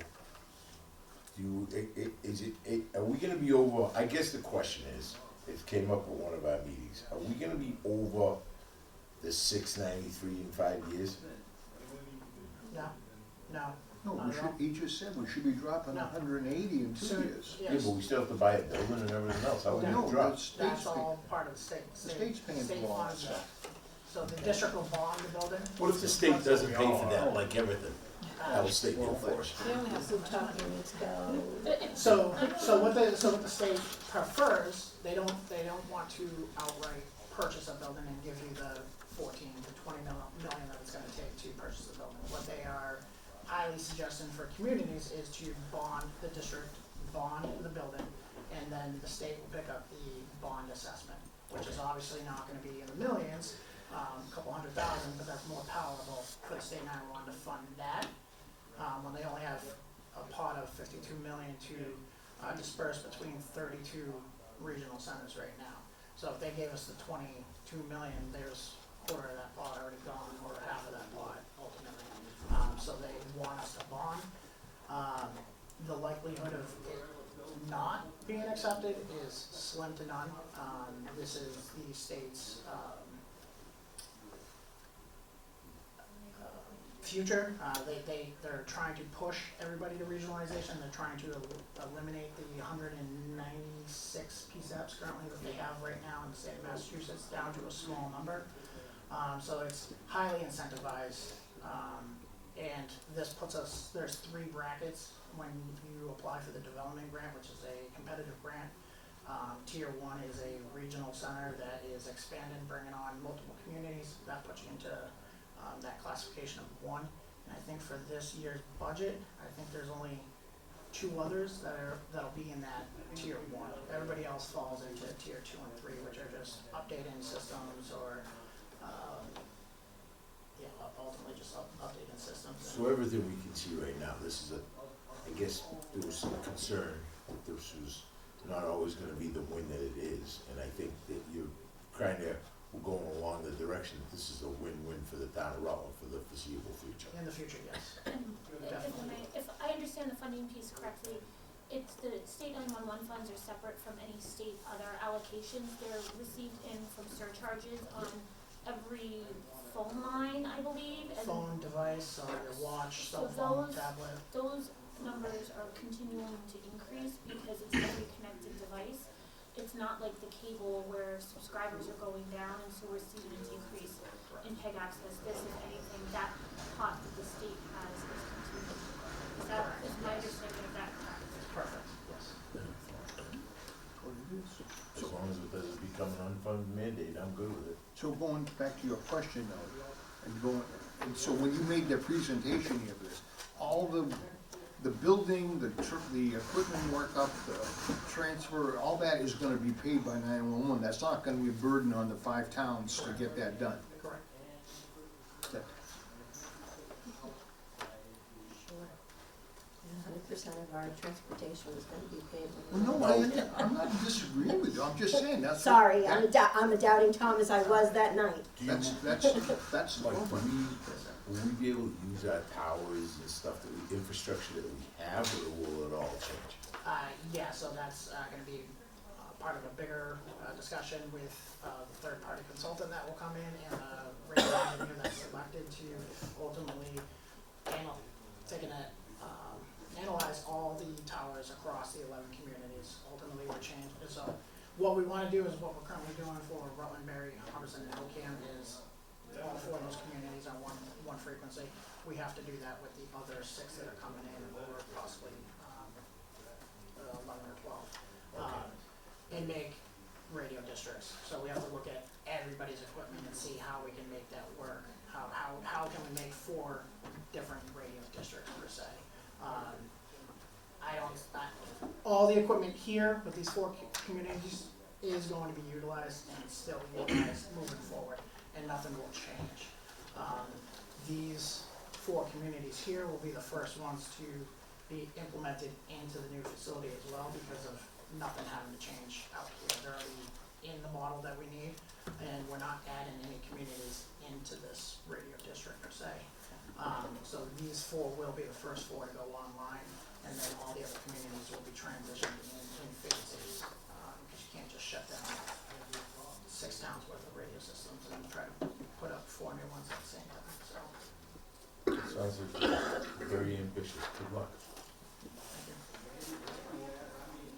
Does anyone on the finance committee have any questions? Very nice. Darren, I have a question. Go ahead, Ted. If we are in a position where we have to ask all departments to make a cut of X%, whether it's this year or any other year, by being part of a district, have we do we retain our ability to do that with dispatch if we need to? I don't think so. Well, I don't know the answer to that. It's just like the Just like the school. schools. Just like the school. Oh, well, we have the ability as a town to vote down the school in the two towns. I don't know that that would happen.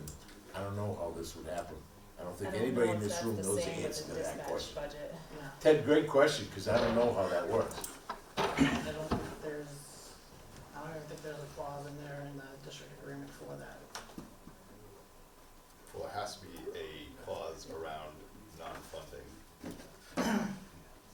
We're gonna have to ask. Not paying our assessment? Well, just in general, not, I mean, how did, like, what happens if it just doesn't get paid? Right. I mean, there's gotta be some sort of clauses in there around financial. Well, that's financial, I mean- Ted's question, right? I mean, Switch it how up. does that work? We can ask. Who did the contract? The district's contract, that was the five towns, Well, I want that. If you use that number 22%, you cut it, so when do you want them not to answer the 911 calls? What, from 10 o'clock until 1 o'clock, or 5 o'clock till 10 at night? Well, but again, you have to, also have to remember, when everything is said and done, the budget's gonna be significantly less than we were paying already. Absolutely, like it was when we first started the dispatch center. Yeah. The budget's dropped way down, by a lot.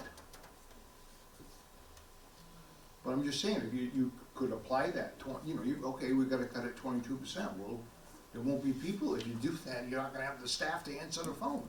Well, I don't know over the next few years what the direction of the finance committee or the town's gonna be in, so I guess it's Ted had a legitimate question. Absolutely. Yeah. Oh, yeah, But again, you absolutely. guys still have control of the budget as well with your No, but finance committee is the representation. finance committee is just the backstop, and the town administrator sets a budget. No, he's talking No, about the the district's dispatch, the finance. district's Yeah, It's finance committee. yeah, so the We five, have the five representation. communities have two representatives from the town on that finance committee that helps steer this budget. And the current five, Like the school committee's budget and finance. Woo-hoo. Just rinse and repeat, call it something else. Sure. I said all this that night of the meeting. I was like, this is just a disaster. Heather, could you, with Mike, just try to come up with an answer to that question for Ted, if, how that all works? It's not by any means a top of the priority list. I think it's a little bit different than a school though, because it's elected school committee versus our own town administrator or finance team. Just an answer So it's- down the road. Doesn't have to be today, doesn't have to take away from your busy schedule, but if you could help us out with that. and the district, if I understand correctly, the members all have equal weight in voting, so it's not that once Auburn is fully in, that Auburn is going to have a stronger weight in their vote. It's every community has the same weight to their vote, so the original five are the smaller communities that always were looking at it from a cost perspective. I think everybody is now looking at it from a cost perspective, but it's not a community that has a much larger budget is going to, and more people, is going to have more weight in how the budget is developed. Everybody, all the communities have equal weight, which is different in the school committee also. Yes. And I don't want it to be conceived by in any stretch of the imagination I am against this. I think this is a great idea. You guys are working hard on it. I just want the devil's in the details, and we'll just, one of the committee members has a question, that's all. I think this is a great, you guys are doing the right thing, and I would love, like Carol said, to put it in Rutland, because we can use the tax base, but if we can't, we can't. Yep. So, Yeah, no problem at all. thank you very much. Anybody else? Ted, you good with that? Yes, thank you for indulging my question. Yep. All right, we're good. At least the selectmen have anything. Thank you. Okay. We have nothing else, as a part of the joint meeting with you guys. We've got a couple questions to finance committee. There's the FY '25 revenues over. Oh, okay, I'm sorry. You put that together. Tommy had asked for that last meeting. Oh, It does, yes. Yeah, it came.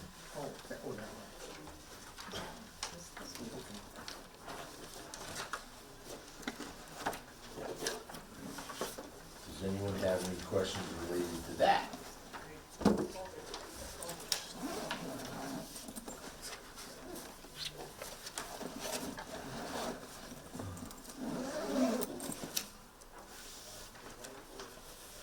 We can also put it off and talk about it next time if you guys want.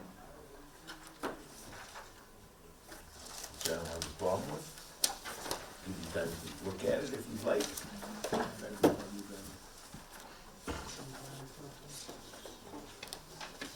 That would be my preference. There's also the revolving account. We can put, because nobody has an opinion-based question about either of those two items, so we're gonna have to maybe go to the next one. Sorry, for my own, can I ask for clarification? For the, 25 recap, what was the, intent of that, just to see where, I think that was the finance committee request where they were looking for a breakdown of all the various revenue line items. okay. That's So correct. how it started was, we always heard what we had for revenues, and it was blocks. So You wanted the several details. members of the finance committee would like to know how that broke out, that's all. And just to see where the money comes in from. And So for select board, is there any other budget related questions, discussion for this evening?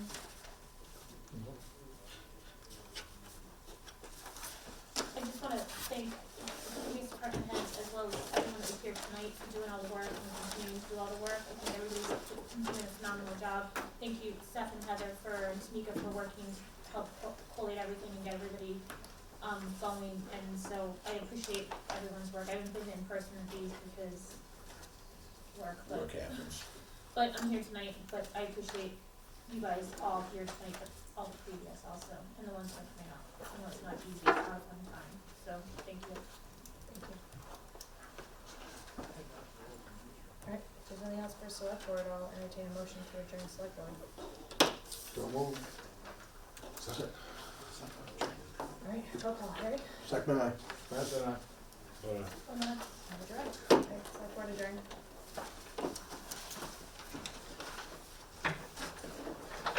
Heather, could you slide up if you have for just a minute? You don't need to be in the back row now.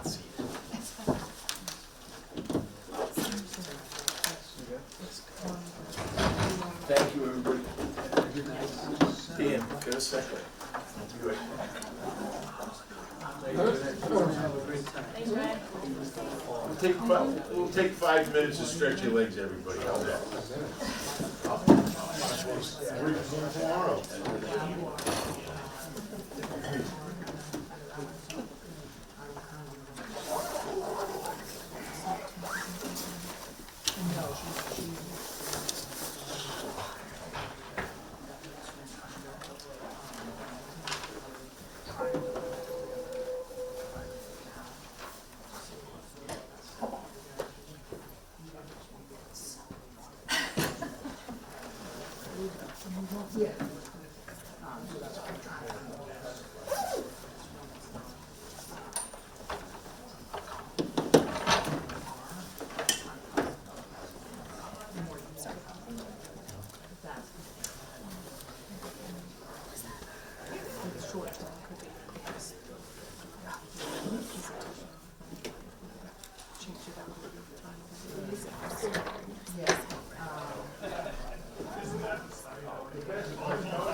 Take care, Harry.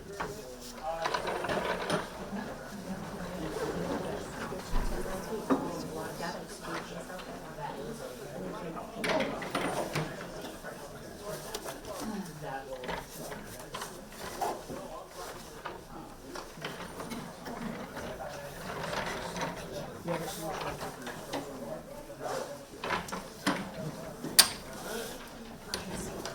Yeah, it's easier to do that. So, I'll definitely get back to you. I don't care. It must be freezing, it doesn't look that heavy. I was cold in here anyway. When I got in here, I was cold and I have proper. But I've been cold all day.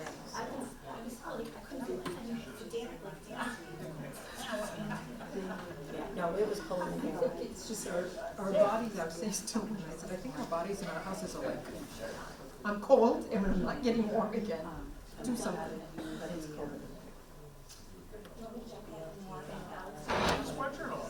Just tell him to wear a t-shirt if he doesn't like it. Get over it. Yes. No, higher.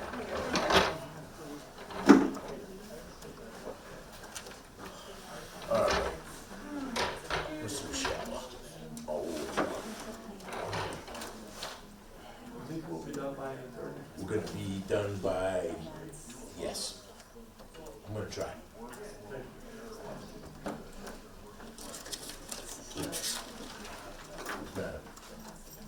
I think they shut off.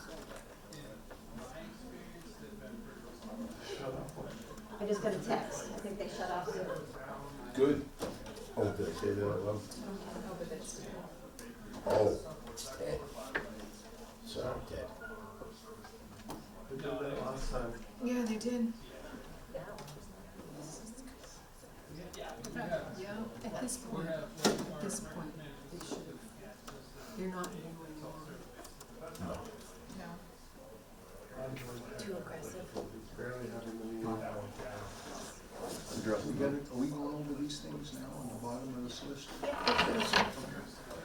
Is this information in the packet? Recording in progress. Okay, we're back on. Back on. We're just gonna cycle into.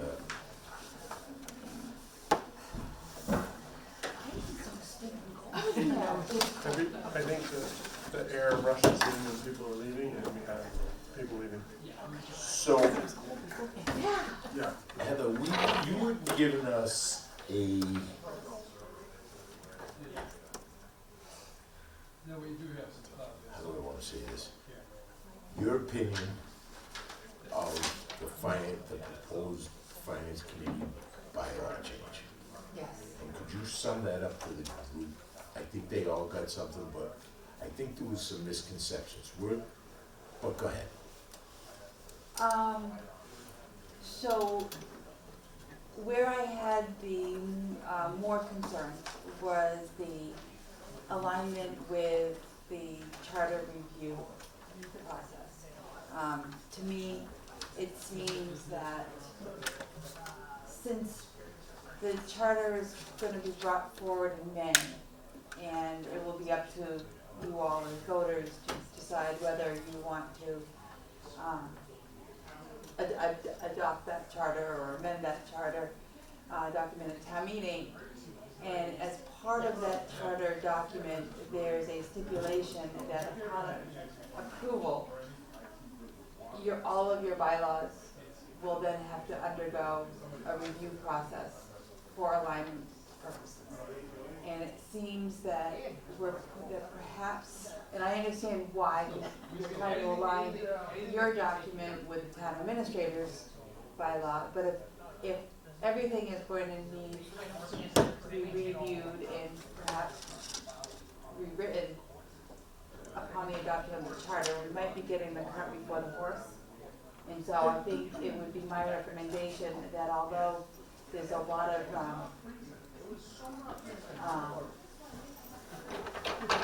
history behind where those changes are coming from. Can't shut the door. Can't close the door. Ludwig, You can't leave it open. Well, you can, Because you close it a little bit, maybe. they can open the door. You know, people then assume that it's a closed meeting. So anyway, I guess my recommendation or my request would be that because there's some conflict with how the charter is coming together, that either you work with the charter and I think you have a designee that serves on the No, charter. no, we were told we weren't necessary, nor have we ever been invited to a charter I don't committee. think that's true. I don't think there was a lot of that discussion and the pushback because of the finance committee bylaw stating that it can't be on others. But there are special exemptions at plenty of other places where that would have been fine. But we also Okay. were not invited Yeah. to the meeting when they started So- discussing. Oh, okay, so that's fair. I don't know any of that history. I guess all I'm suggesting and asking you to consider is that either, let the charter process move forward through town meeting and see how the voters respond to that, with the understanding that there's a whole section of that charter that spells out what that bylaw review and bylaw alignment process will look like. So that's sort of the summary of it, because there is some areas where your bylaw and your bylaw recommendations do not align with the current charter, document. And then there's the specifics on the MGLs where there's, and I think to your point, with the revolving fund where there's, and I don't have the bylaw in front of me, I'm sorry, I wasn't prepared for this part of it, but that there's a statement where the, finance committee with the select board would, amend revolving fund, spending allowances, and that can only be done through town meeting, and so that seemed to be, if that wasn't the intent, then maybe you wanna tighten up your language there a little bit. I don't think that was the intent. It was not the intent, and there's one other part, like you put the govern in, or we're Well, not. so, and then it's just that the Mass Municipal, the Municipal Modernization Act specifically spells out that finance committees remain in an advisory capacity. And then I don't have anything, and it's not coming back to me as quickly, but if there's specific parts that you wanna pull out, I'm happy to respond to from memory. But I think the overall thought is that instead of trying to come forward with a bylaw review, with a bylaw amendment at the same time that the charter is coming forward, there may be that your timing might not be as productive, maybe, because you've got two documents that don't align at the same time meeting. And we were told that the charter committee, the new charter, whenever that comes up, will If approved. oversee, if approved, will oversee. Would supersede. Supersede us, Oh, yeah. if there was a question. If there's a conflict, right. So, I think we just gotta, I think we wait. I think we wait, but I think we work on getting the language right. I still think we need the bylaw to mimic what we wanna do, but I think we just wait. Where I'm going with this is, I think we just slow roll this a little bit, but I still wanna do it, but I wanna see where this all plays out. Should we also work on getting representation on the charter thing? We can go to any one of their meetings. By town bylaw, we can't serve on the Formally committee. be on. Yeah, but they would certainly, the chairman of the charter committee has said, whenever you guys wanna come in and talk about this, we will. Is there So, a draft that we can Yeah, it's just Yeah, it's it's on. 10%. I'm sorry. and I'm happy to resend it. And I have a question, sorry, before it gets too far. So, the authorization to spend, we received a revolving funds guidance document. And on page 4D, it said, in any fiscal year, the limit on the amount that may be spent from a revolving fund may be increased with the approval of the city council or mayor in the city, or with the approval of the select board and finance committee in the town. So that's on the guidance, and that's what we put into the bylaws, and that's where, And didn't we do that last year We for did the for the pool, recreation. for the recreation? so that's So- why I'm confused that there's a conflict there. I'm just gonna look at this. So tell me, when you have your article on the town meeting warrant for your revolving funds, what you're doing in that article is setting the spending limits, right? And so that's a town meeting exercise. And so I think that was the interpretation in your bylaw, was that you were looking to set that spending limit, which is a town meeting, right? No, I think it Okay, was. so, and again, that's where there may have been an interpretation issue on my part. No, I don't think we're talking about, I know we're not talking about changing what's voted in the budget for the revolving fund. That was not the intent. That was not the intent. But to increase, we could increase a limit, not, so if a revolving fund, well, I don't know. Last year, we had to spend more money than what the recreation had to able to do some repairs to the pool. We, the finance committee and select board, had to increase their spending limit so that we could open the pool. Otherwise, we would have had to wait till November, and that wasn't gonna do much good. So it might be just how it was written, but I think the intent is to include this revolving funds guidance, which it says it's from MGL 4453. I think we refine it. And do, I don't think I would have. I'm looking at the MPL for your revolving funds now, and just trying to find that reference. And I guess another question to your point. I'm just saying, does she have the same basis of your I don't know who put this, the revolving fund guidance, it was in, Oh, it's we in had that same asked, but document. it's in, It's I the think one we It's have one tonight. that we're working on, This the one here? same. yeah, it's on, so, Is that in the email that we got late? I don't think so, cause I looked at it today.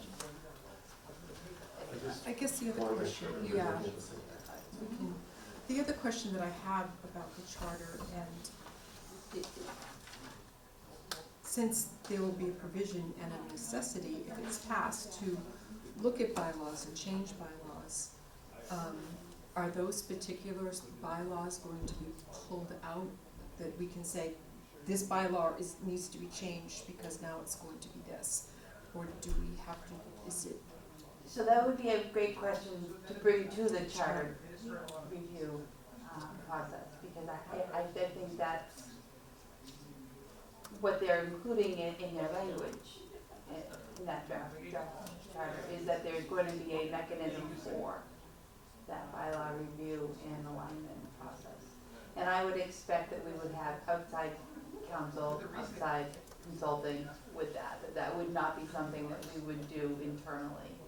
Because it's gonna be a bigger job. It is a big, right, because I mean, it's, Yeah. say it gets passed at May meeting, it still needs to go through the legislature, and it could be pushed back if they find something, so it's not just a 6-month process, I think it could be up to a year. And we'll, hopefully we'd have, sort of a priority system, because we're not gonna bring them all to the same time. I mean, it would probably be a process, but. It's almost like it was a waste of money that we just paid all those legal fees to redo all those bylaws.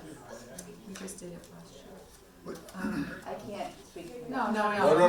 has nothing, I'm just commenting. A sad thing. But the other thing too is, if this charter finalizes and does get voted in, and then it's approved by the legislature, then any changes to that down the road is that whole process again. Well, but not to the same level, right? Well, it's still the same steps. Right, so as your charter, because your charter and your bylaws should be an ever-evolving set of documents anyway, right? I mean, because the Things change. things change. They shouldn't stay stagnant. But you would have, if you updated or modified your charter, yes, you would have to go back and you would have to look to see any impacts to your bylaws, but I think the goal with their charter is that the charter is your overall governance. Constitution. Right. And then your bylaws are how do you do those things? So you would be able to sort of, I guess, more readily identify which bylaws are impacted when you are making a specific change within your charter. So, I think we wait, we're discussing it, and I guess the next step is first to go to the charter and ask the questions. Heather had already reached out to them, and we should just talk about it and make sure we're aligned with what we wanna do, and go from there.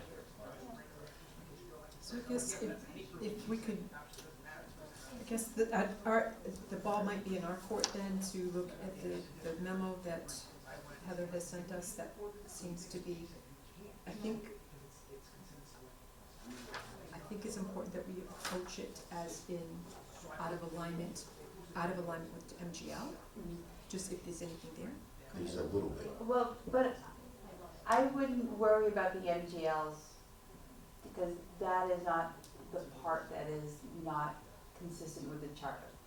So I think the priority should be to make sure that the way that you see yourselves is reflected in that charter document. I think that's the priority. Which I think that this, with our changes accomplished, but what I'm saying is if we are in conflict with MGL in what we presented, then we need to fix that. But if it's just. I think it's interpretation too. Yeah, yeah, and I'm not saying that my interpretation is dead on either. I mean, when I looked at it, I really was looking at it as an opportunity to make sure that the alignments were there with the charter, because to me, that's the bigger issue. Because it's the more immediate issue, right? It is, unless we don't like it, and then our beef is with the charter committee. Right, well, that's what I mean, like, that's the immediate concern, is to make sure that what the charter committee is doing is meets what your expectations are going forward as a finance committee. I think that we deal with any interpretations of the MGLs when we're doing the larger bylaw review process, because we're not gonna change anything now. But why wouldn't we go back to the bylaw committee to be rewriting or redoing the bylaw that's on the books now to align properly? If the charter, A, doesn't get brought to the town in May, or B, fails at the town. I'm not saying that's gonna happen, but why aren't we doing this in conjunction? Because there's a potential that it won't make it, or it won't pass. So kind of do it in tandem. I agree. I think that maybe we need to be just forward, and if we do the work and it's not needed, Do we then, wait you until know, the charter is either up or down, and then we go from there? I don't know. well, I don't know, then we miss our opportunity until at least November. Best case scenario, what I think I hear advocating for is influencing the charter process to be consistent with what we're looking for, and then working on the bylaw to also be consistent with What we're trying get to the do. best thing. And a lot of times these things, like if you're putting forth the energy, it will kind of work in your favor.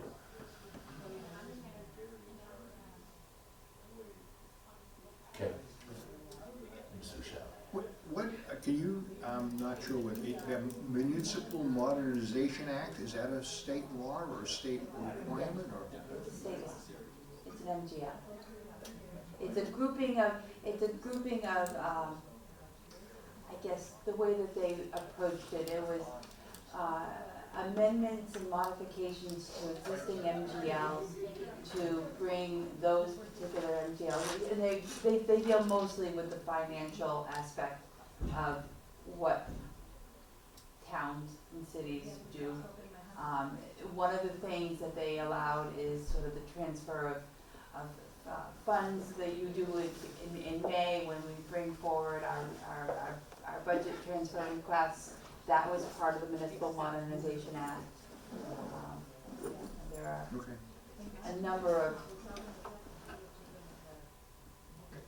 changes that were made to other MGLs to update them and make them more current and more, provide a little more flexibility to finance committees, treasurers, collectors, town administrators. So the things that were in the Municipal Modernization Act went back and adjusted some of the general laws?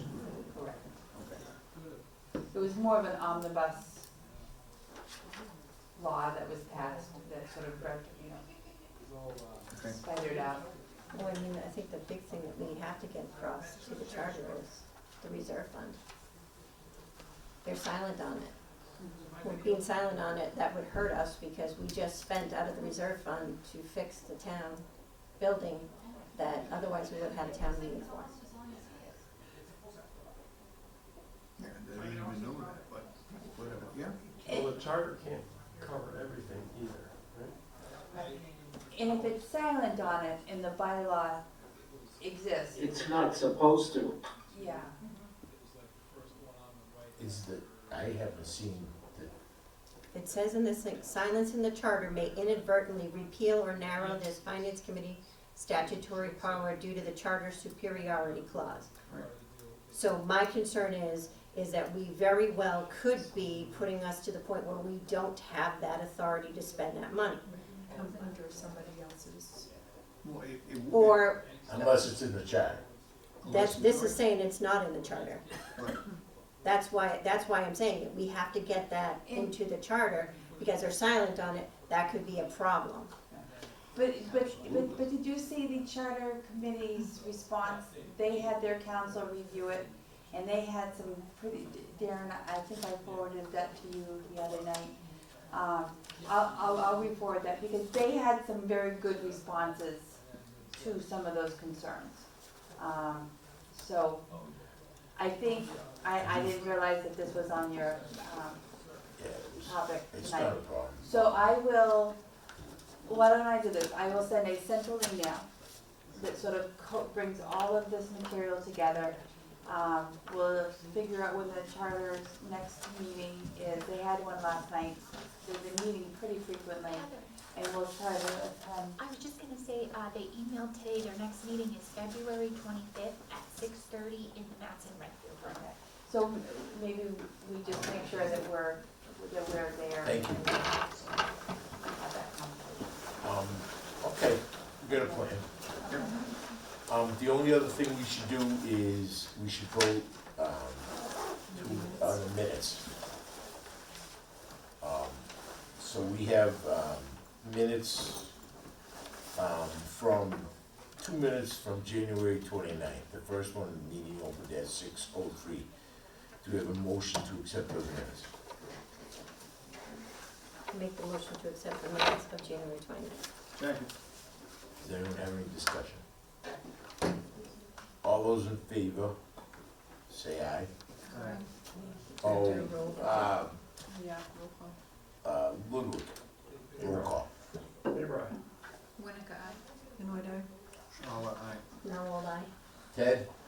Purcell, aye. And Ross, aye. Okay, so then the second one we need to approve is this one that started at 6:19, we had a gap to remove. Yeah, but I did it all as one. Yeah. I So did it we're all good? Yeah, I did it Okay, all as one. perfect. Thank you. Motion to adjourn? Well, we are not gonna use these other ones? We said that we didn't have enough. Nick, was here Oh. for his piece. Poor guy came out tonight, I think he's at least. If you wanna talk No, about slide on up, Nick. Thanks, Ludwig. Is it quick, down and dirty? I don't know, depends how many questions you guys have on it. Go ahead, come on. Thank you. Poor guy just sitting here. No. Thank you for being But, here. Mike, I just got two questions that I wanna know about. Okay. Go ahead. Want me to No, start off I don't with have a the question, I wanna just, which one, we're on this one right here. There's a lot of paper tonight. There's a lot of people. So we were looking, the question was, what in writings here is the outstanding tax title stuff? Is that what we? Yeah, but we, Yeah, you got it in your paperwork. I got that letter, I read that letter. So let me ask you a question. So in the notes column, there's land court disclaim, pay plan, which I'm assuming is an internal, is that internal or is it gone through debt collection? That's internal. Okay. So land court is that it's in the process that you've started? Correct, Yeah. that's been submitted to land court and it's going through that process. And the disclaim is? Those are takings that need to be reversed because the assessment or the taking that was done is invalid. So In the blanks. What's that? So then what happens? Start So over? now we have to see what's going on with them. For those three, I can tell you because I worked on them today. The number one was the Maple Ave property. That's going to be reassessed. What happened with that is there was a deed that was recorded that wasn't reflected back in, was it 1996? So the taxes are getting assessed to the wrong party. So now we have to essentially reassess them to the correct party. It's gonna go out on one bill, and then when that bill comes through, it's gonna get demanded, new tax lien, we have to wait a year, and then it goes to court. And is that gonna be for the full 141? Because that 141 includes interest and fees from the previous taxes that were assessed. Because it was done incorrectly, you can't check. Right. So no one's been paying taxes. No, for 30 years. Quite the bargain. So my question when I asked It this, takes 30 years to take a house. That's just, I mean, I'm trying to figure out how long I have to not pay my taxes. All of us have thought that. Because I'm thinking in You'll 30 be a years, lot I don't faster. care. You'll be a lot I can faster. tell you there's liens I have in court right now that are unpaid from 24. Those are houses. This one that's from 96 was a problem child that seemed to not have been wanting to been corrected. But we are now taking the corrective measures for that. It fell on you, and now you're handling it. Yeah, That's the best way and to say that's, it. it's just an empty lot on Maple Ave. It's not like it's someone's house. The way I look at it is every year I look at the total outstanding and go based off who owes us the most. So you'll see based off people, the That's the best outstanding way to do it. totals. It's all about the money. Most of them that are up there in land court, the ones less than 10 grand are mostly just 1 year, 1 or 2 years that are outstanding. So of the total 1.45, what is the realization? Do we really get all of the interest that's been charged, or is that usually negotiated down? In an ideal world, we get it all. Rarely get it all. I don't really negotiate the interest down. I mean, you can set up payment plans to where you can do interest waivers. However, I don't find that fair to people who come in and pay everything off at once.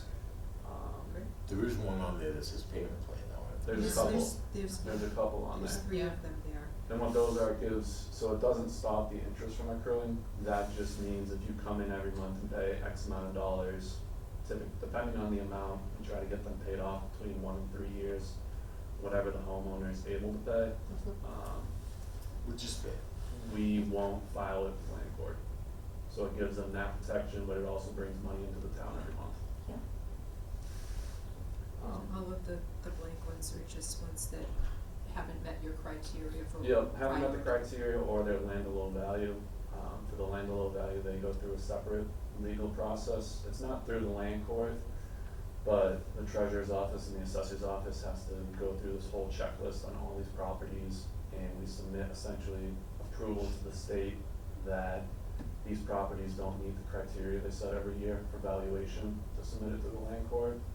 The state gets back to us and says, yeah, you're good to auction them off, and then we auction them off, and then it's not a clean title that whoever buys them gets, and then whoever purchases them then needs to go and pursue the clean title on the property.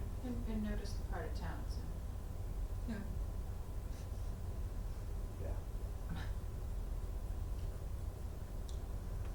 so one of the reasons I asked for this before, how does this affect our free cash?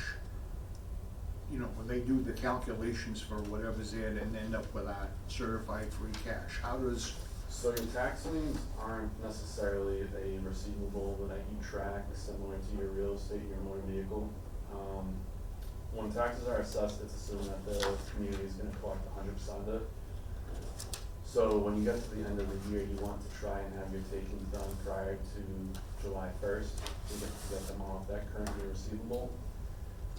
Recent law changes have made it more incentivizing for communities to have them run the duration of the so you have 3.5 years to complete the tax taking from when that fiscal year ends. So for example, your fiscal year 25 taxes, we have to the end of 2028 to have a lien recorded at the registry.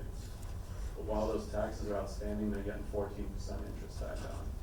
When that lien's tagged on, it drops down to 8. It was 16, but that changed.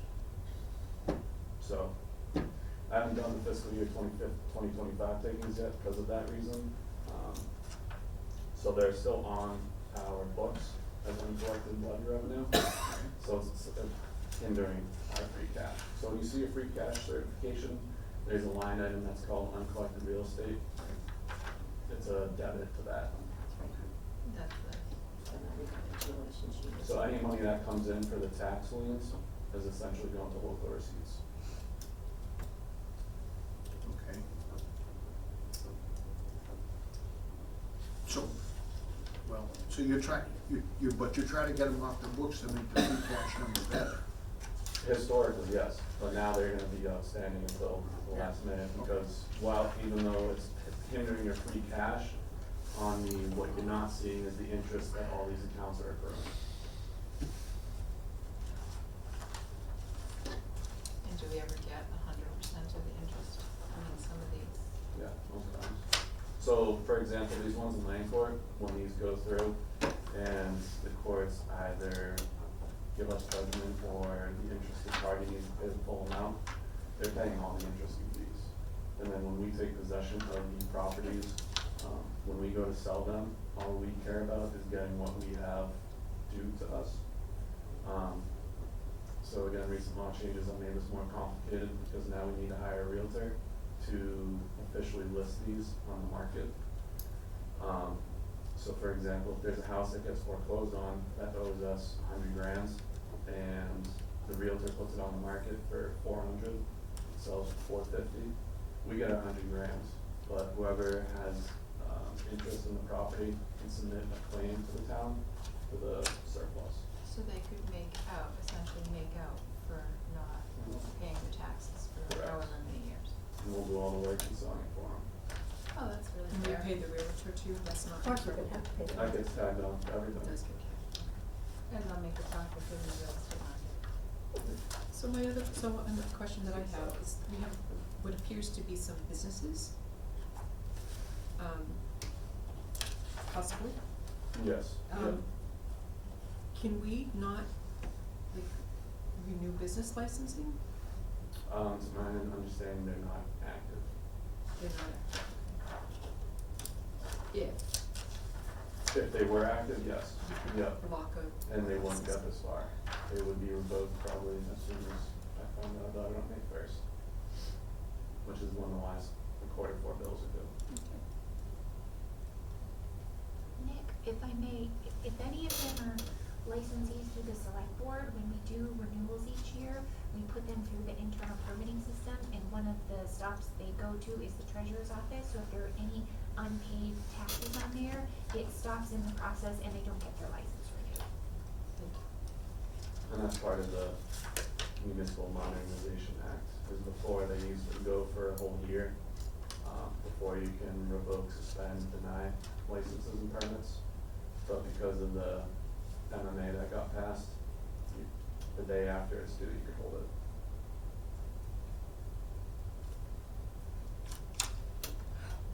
We would need an override for all this meeting. Well, in the short term. Yeah, we push it back a year. That old can gets kicked. Takes one more year.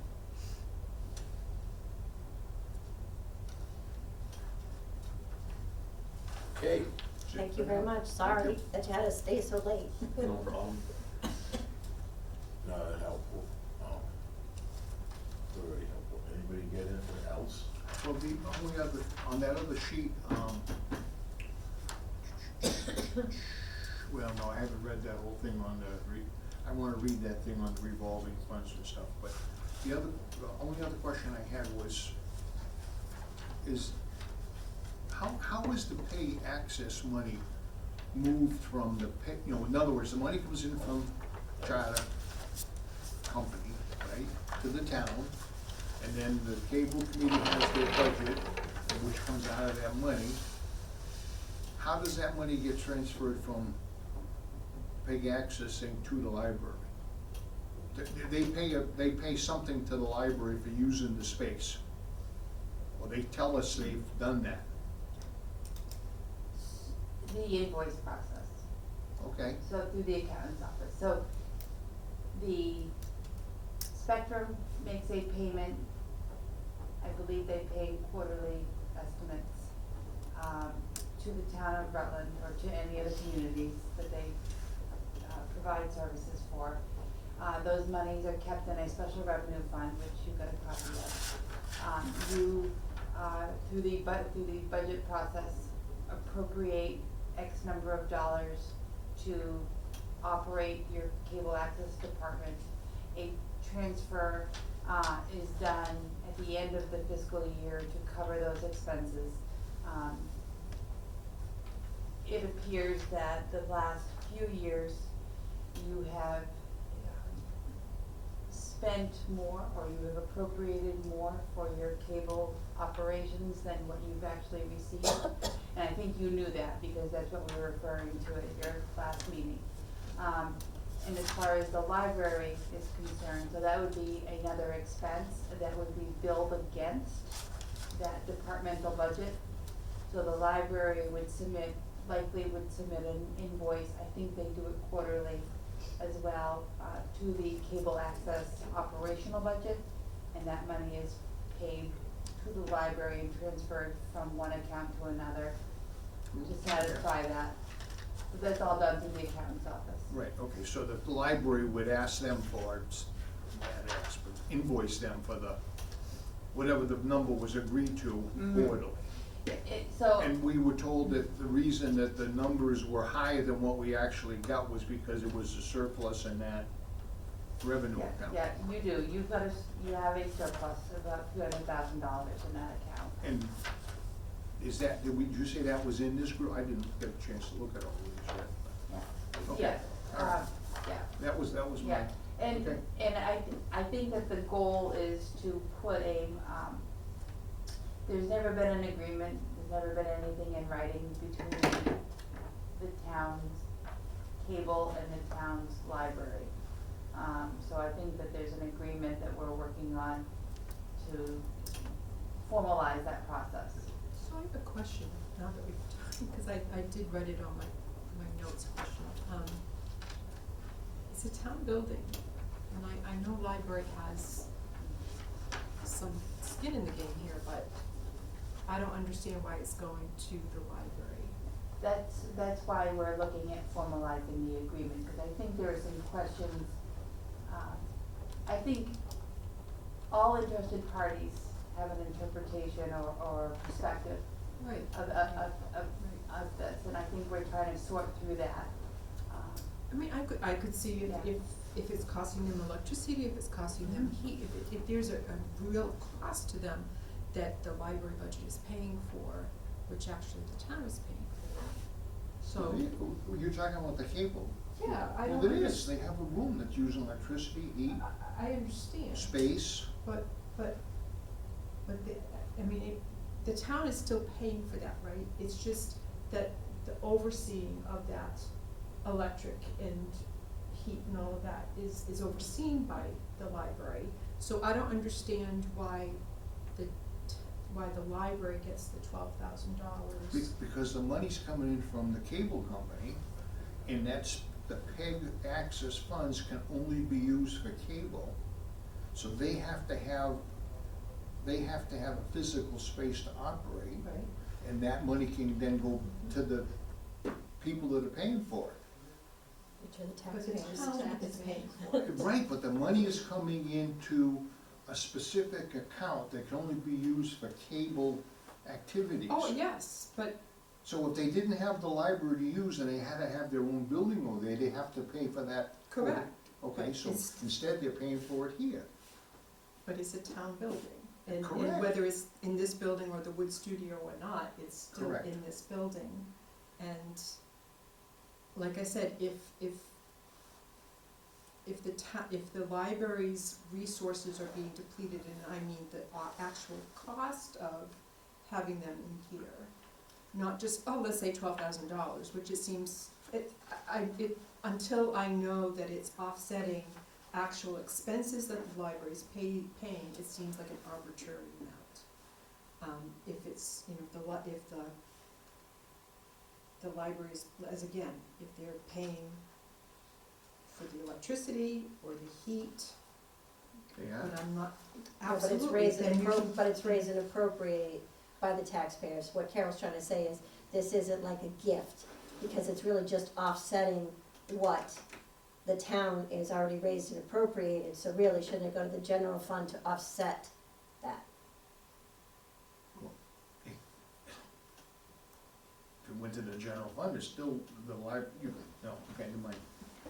I was on the library board when all of this came about, and my first reaction is, I find it hard to believe that this isn't written down somewhere, because my recollection, which isn't always entirely clear, is that we did write it down. But it definitely was done with some careful thought as to offsetting costs that the library incurred for operating, including things that you mentioned, Carol, like utilities and the space. So it was pretty well thought through, and I find it hard to believe it's not written down somewhere, but if it's not, then yeah, it should get formalized. I think that's what Heather's working on. And it could be looking at, because I know that the library was talking about somebody was talking about, we're having this meeting, should the library have to incur the cost of the electricity and the heat for this meeting? And if you could say that $12,000 is going to cover all of that, then that would mean that that's not an issue going forward, that I like associating costs, true costs with the money that's being appropriated. In the stuff that you sent to us, I'm sorry, I didn't have a chance to read through it. Did it explain what we're mandated to offer as part of cable? Do we have to do Zoom? Do we have to do Zoom? Do we have to do as much as we do? I asked that question, we won't Yeah. work on that. Right, We no, should know, but we still were asking the question, you're right. So that's the open meeting law, that, and the guidance is, I can provide that guidance. So no, town does not have to offer a hybrid meeting, but it does have the option to continue to meet in a hybrid fashion. Well, it's just, eventually this is gonna start costing us money. Well, the Zoom is a separate issue, because the Zoom isn't really PEG access. Zoom is a town-supported, it's part of the select board's remote access policy. It's not a PEG access. Well, where is the Zooms, so that's under the select board, the Zoom licenses? Yeah, I believe so, no? They used to be, and about a year ago, we were directed to start paying that from the cable account. That's what I The thought, one- that's the But I reason why, mean- I was like, wait a But it's, second. but it's, I guess that the reason that we have Zoom is not to support PEG access. The reason that we have Zoom is to support the select board's remote access policy. So where we pay for it is important, but the purpose of it. And thank you, I appreciate that. Yeah.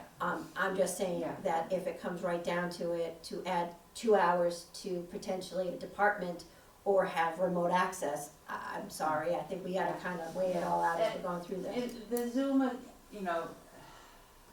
the last time I paid a Zoom subscription, is about $15 a month. Is it more than that now? So it's $147 a month because of some changes that were made, by the prior administration for Zoom rooms. Oh, for the Zoom And is that rooms. per room, or is that That is just in total, total? that's the total of each room. Which include rooms. Technically, we're paying for equipment that was not installed, but is no longer around. So why are we still Why- paying why for is it? it Can't we fixed? cancel? That was, put in the hands of the cable department to pursue those inquiries, and it has not come back. I think we ought to look into that, Heather. You know, I know you have nothing better to do. Every 5 minutes, this is like a thing. Tamika, you're killing me. I'm sorry. No, it's not, Something to add to the to-do list. Huh? Something to Yeah. add to your. It's the bane of your existence. But it's a lot of money Right, every right. year that if we're not utilizing, that could be used for something else. Right, right. And Would it be appropriate if I chimed in here at all? absolutely, absolutely. To clarify, And who are you? I'm Rose, I work with the cable department, so Please reintroduce yourself with your title. okay, starting next week, I'm our director, so I can help answer any questions you have, but I can clarify something about. Come on in, sit down, relax. We don't bite. Well, Don't relax too much, you're a little home pretty So quick. I'm technically on duty right now, so I can't stay too long because I'm hoping. But the answer is clarify something about Zoom rooms, and anything else you might have. But would it be okay if I started with Zooms? Yes, please. So we have the 3 Zoom licenses that we pay for under cable right now. That is true, yes. It includes Zoom rooms. We were not told actually by the prior administration that it's under our jurisdiction. From what I understand, it has been installed, Zoom rooms has been installed into the conference room. It's been kind of used, kind of not. It wasn't ever actually communicated to our department that, oh, we would like you to take it on, we would like you to install the rest of them. So we're happy to clear that cost out and clean it up so that's not something we're paying for. Especially because it's not needed. The idea from the prior administration, from what I understand, was just to make it easier for meeting groups to host Zoom themselves, which I think was a kind idea. It just wasn't communicated super well to our department. I don't think it was, nothing. I don't think it was communicated to the town very well, period. So it's something that we're happy to look into and make sure we're not wasting money into it. Well, that was the whole thing, because I look at it as we went with 3 Zoom licenses for years, just plain old Zoom licenses. Part of that had to do with the restrictions Zoom has per license, especially during COVID. When you do multiple meetings at once, as like was happening during COVID, it's not always possible. So the different meeting licenses were to say, for example, finance committee would meet under one license, another group, whether it's select board or any other group, could meet at the same time. One suggestion that's come up as we were looking into consolidating things and lowering costs was to use Microsoft Teams, which the town currently has operations through anyway. And you can't quote me on the statistics, I'm still researching it, but it might be a lower cost and also something that we already possibly paid for through other means. But Well, it's part of your something- M365. The only problem is that that's not necessarily something that all people would have access to. They have upgraded it since COVID so that it becomes a competitor with Zoom. So Okay. that may have changed actually, Okay, but that's. because that would be my only thing is I want to make sure that the Absolutely. Zoom, everyone can get on and done. I just would want to make sure that anyone could, because I use Teams all the time. Yeah, so if there's a way to make it publicly available and if it's something we either already pay for or it would be cheaper, then we can, we'll certainly explore that option. What does a Zoom license cost us? I don't have the exact numbers off the top of my head, but I think what Tamika said is correct with including the Zoom rooms. Yeah, I don't remember what it was before we added the Zoom rooms. I only know right now it's the 147. Okay, because I want to say it's like $30. Oh, it was significantly less. I mean, I think it was like $30. Yeah. Because that's what I pay for mine, it's like $30. Yeah. I think when we were first all downloading Zoom, it was about $14.99, and I think they figured out that there was a profit margin there, and I think we're at $29.99 now, but, yeah. I guess, how nice is it that I can transfer that item of my to-do list directly to our new director? Well, if we could eliminate the Zoom rooms and you don't see any benefit to it, and perhaps use Teams, I think that's the way we do it, because we gotta look for every nickel we can find. Yeah, I'll be sure to prioritize that on the list this week. Is there anything else you wanna talk about? You know, it's a little later in the day, and I can't think of anything at the moment, but I will keep in mind to come back to you if I need to. Anytime. Certainly come back anytime, because it would be something that we wouldn't have known about. So, I'm entertaining it, and as long as it's a budget item, we're covered, so, thank you very much for stepping in, we appreciate it. Thank you. Welcome Anytime. and congratulations. Yes. Anybody, Thank you, Miles. wanna entertain a motion to adjourn? No, well, I just have one more question. Go ahead. Are we working on a town report for the 20% out of another memo about Are you report? working on it? I'm not working on it, no. But we haven't had a report in the town report for I will have to get up with you The next. years In violation. a couple of years. Yeah, the years. We need to get a report into the book. We got it in there. Other than that, we can adjourn. Is there anything specific that you want added to the next agenda, just so I'm clear for next week? We still need to talk about revolving funds, correct?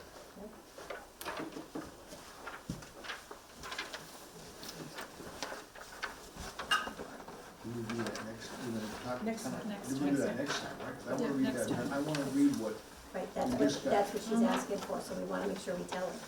Nikki, do you have a foundation for this town report that the finance committee has put together?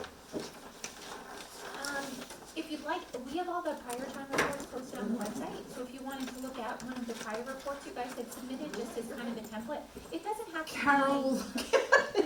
Yeah, I think it was. I it did was it, one page. I did it very basic when I did it, cause we used to write it all out, we used to do all kinds, I didn't even do that, it was like, here's our budget, it was a tough budget year, Yep. that kind of stuff, because make What it nice difference and does it make? flowery. Consider it done and handled, okay. Quarter page. All right, Yeah, Thank you, yeah, Tommy, I that's didn't it. even think about it. That's Yeah, it. We did our job. yeah. 2 or 3 pages is good. With pictures. Ins and outs, Oh, with pictures. pi- yeah, Yeah. pictures. Oh, we gotta have a team photo. I would entertain a motion to adjourn. So adjourned. Second. Roll call. Weaver, aye. Winika, aye. Lloyd, aye. Darrell, aye. Ted? Purcell? So I Ross, aye.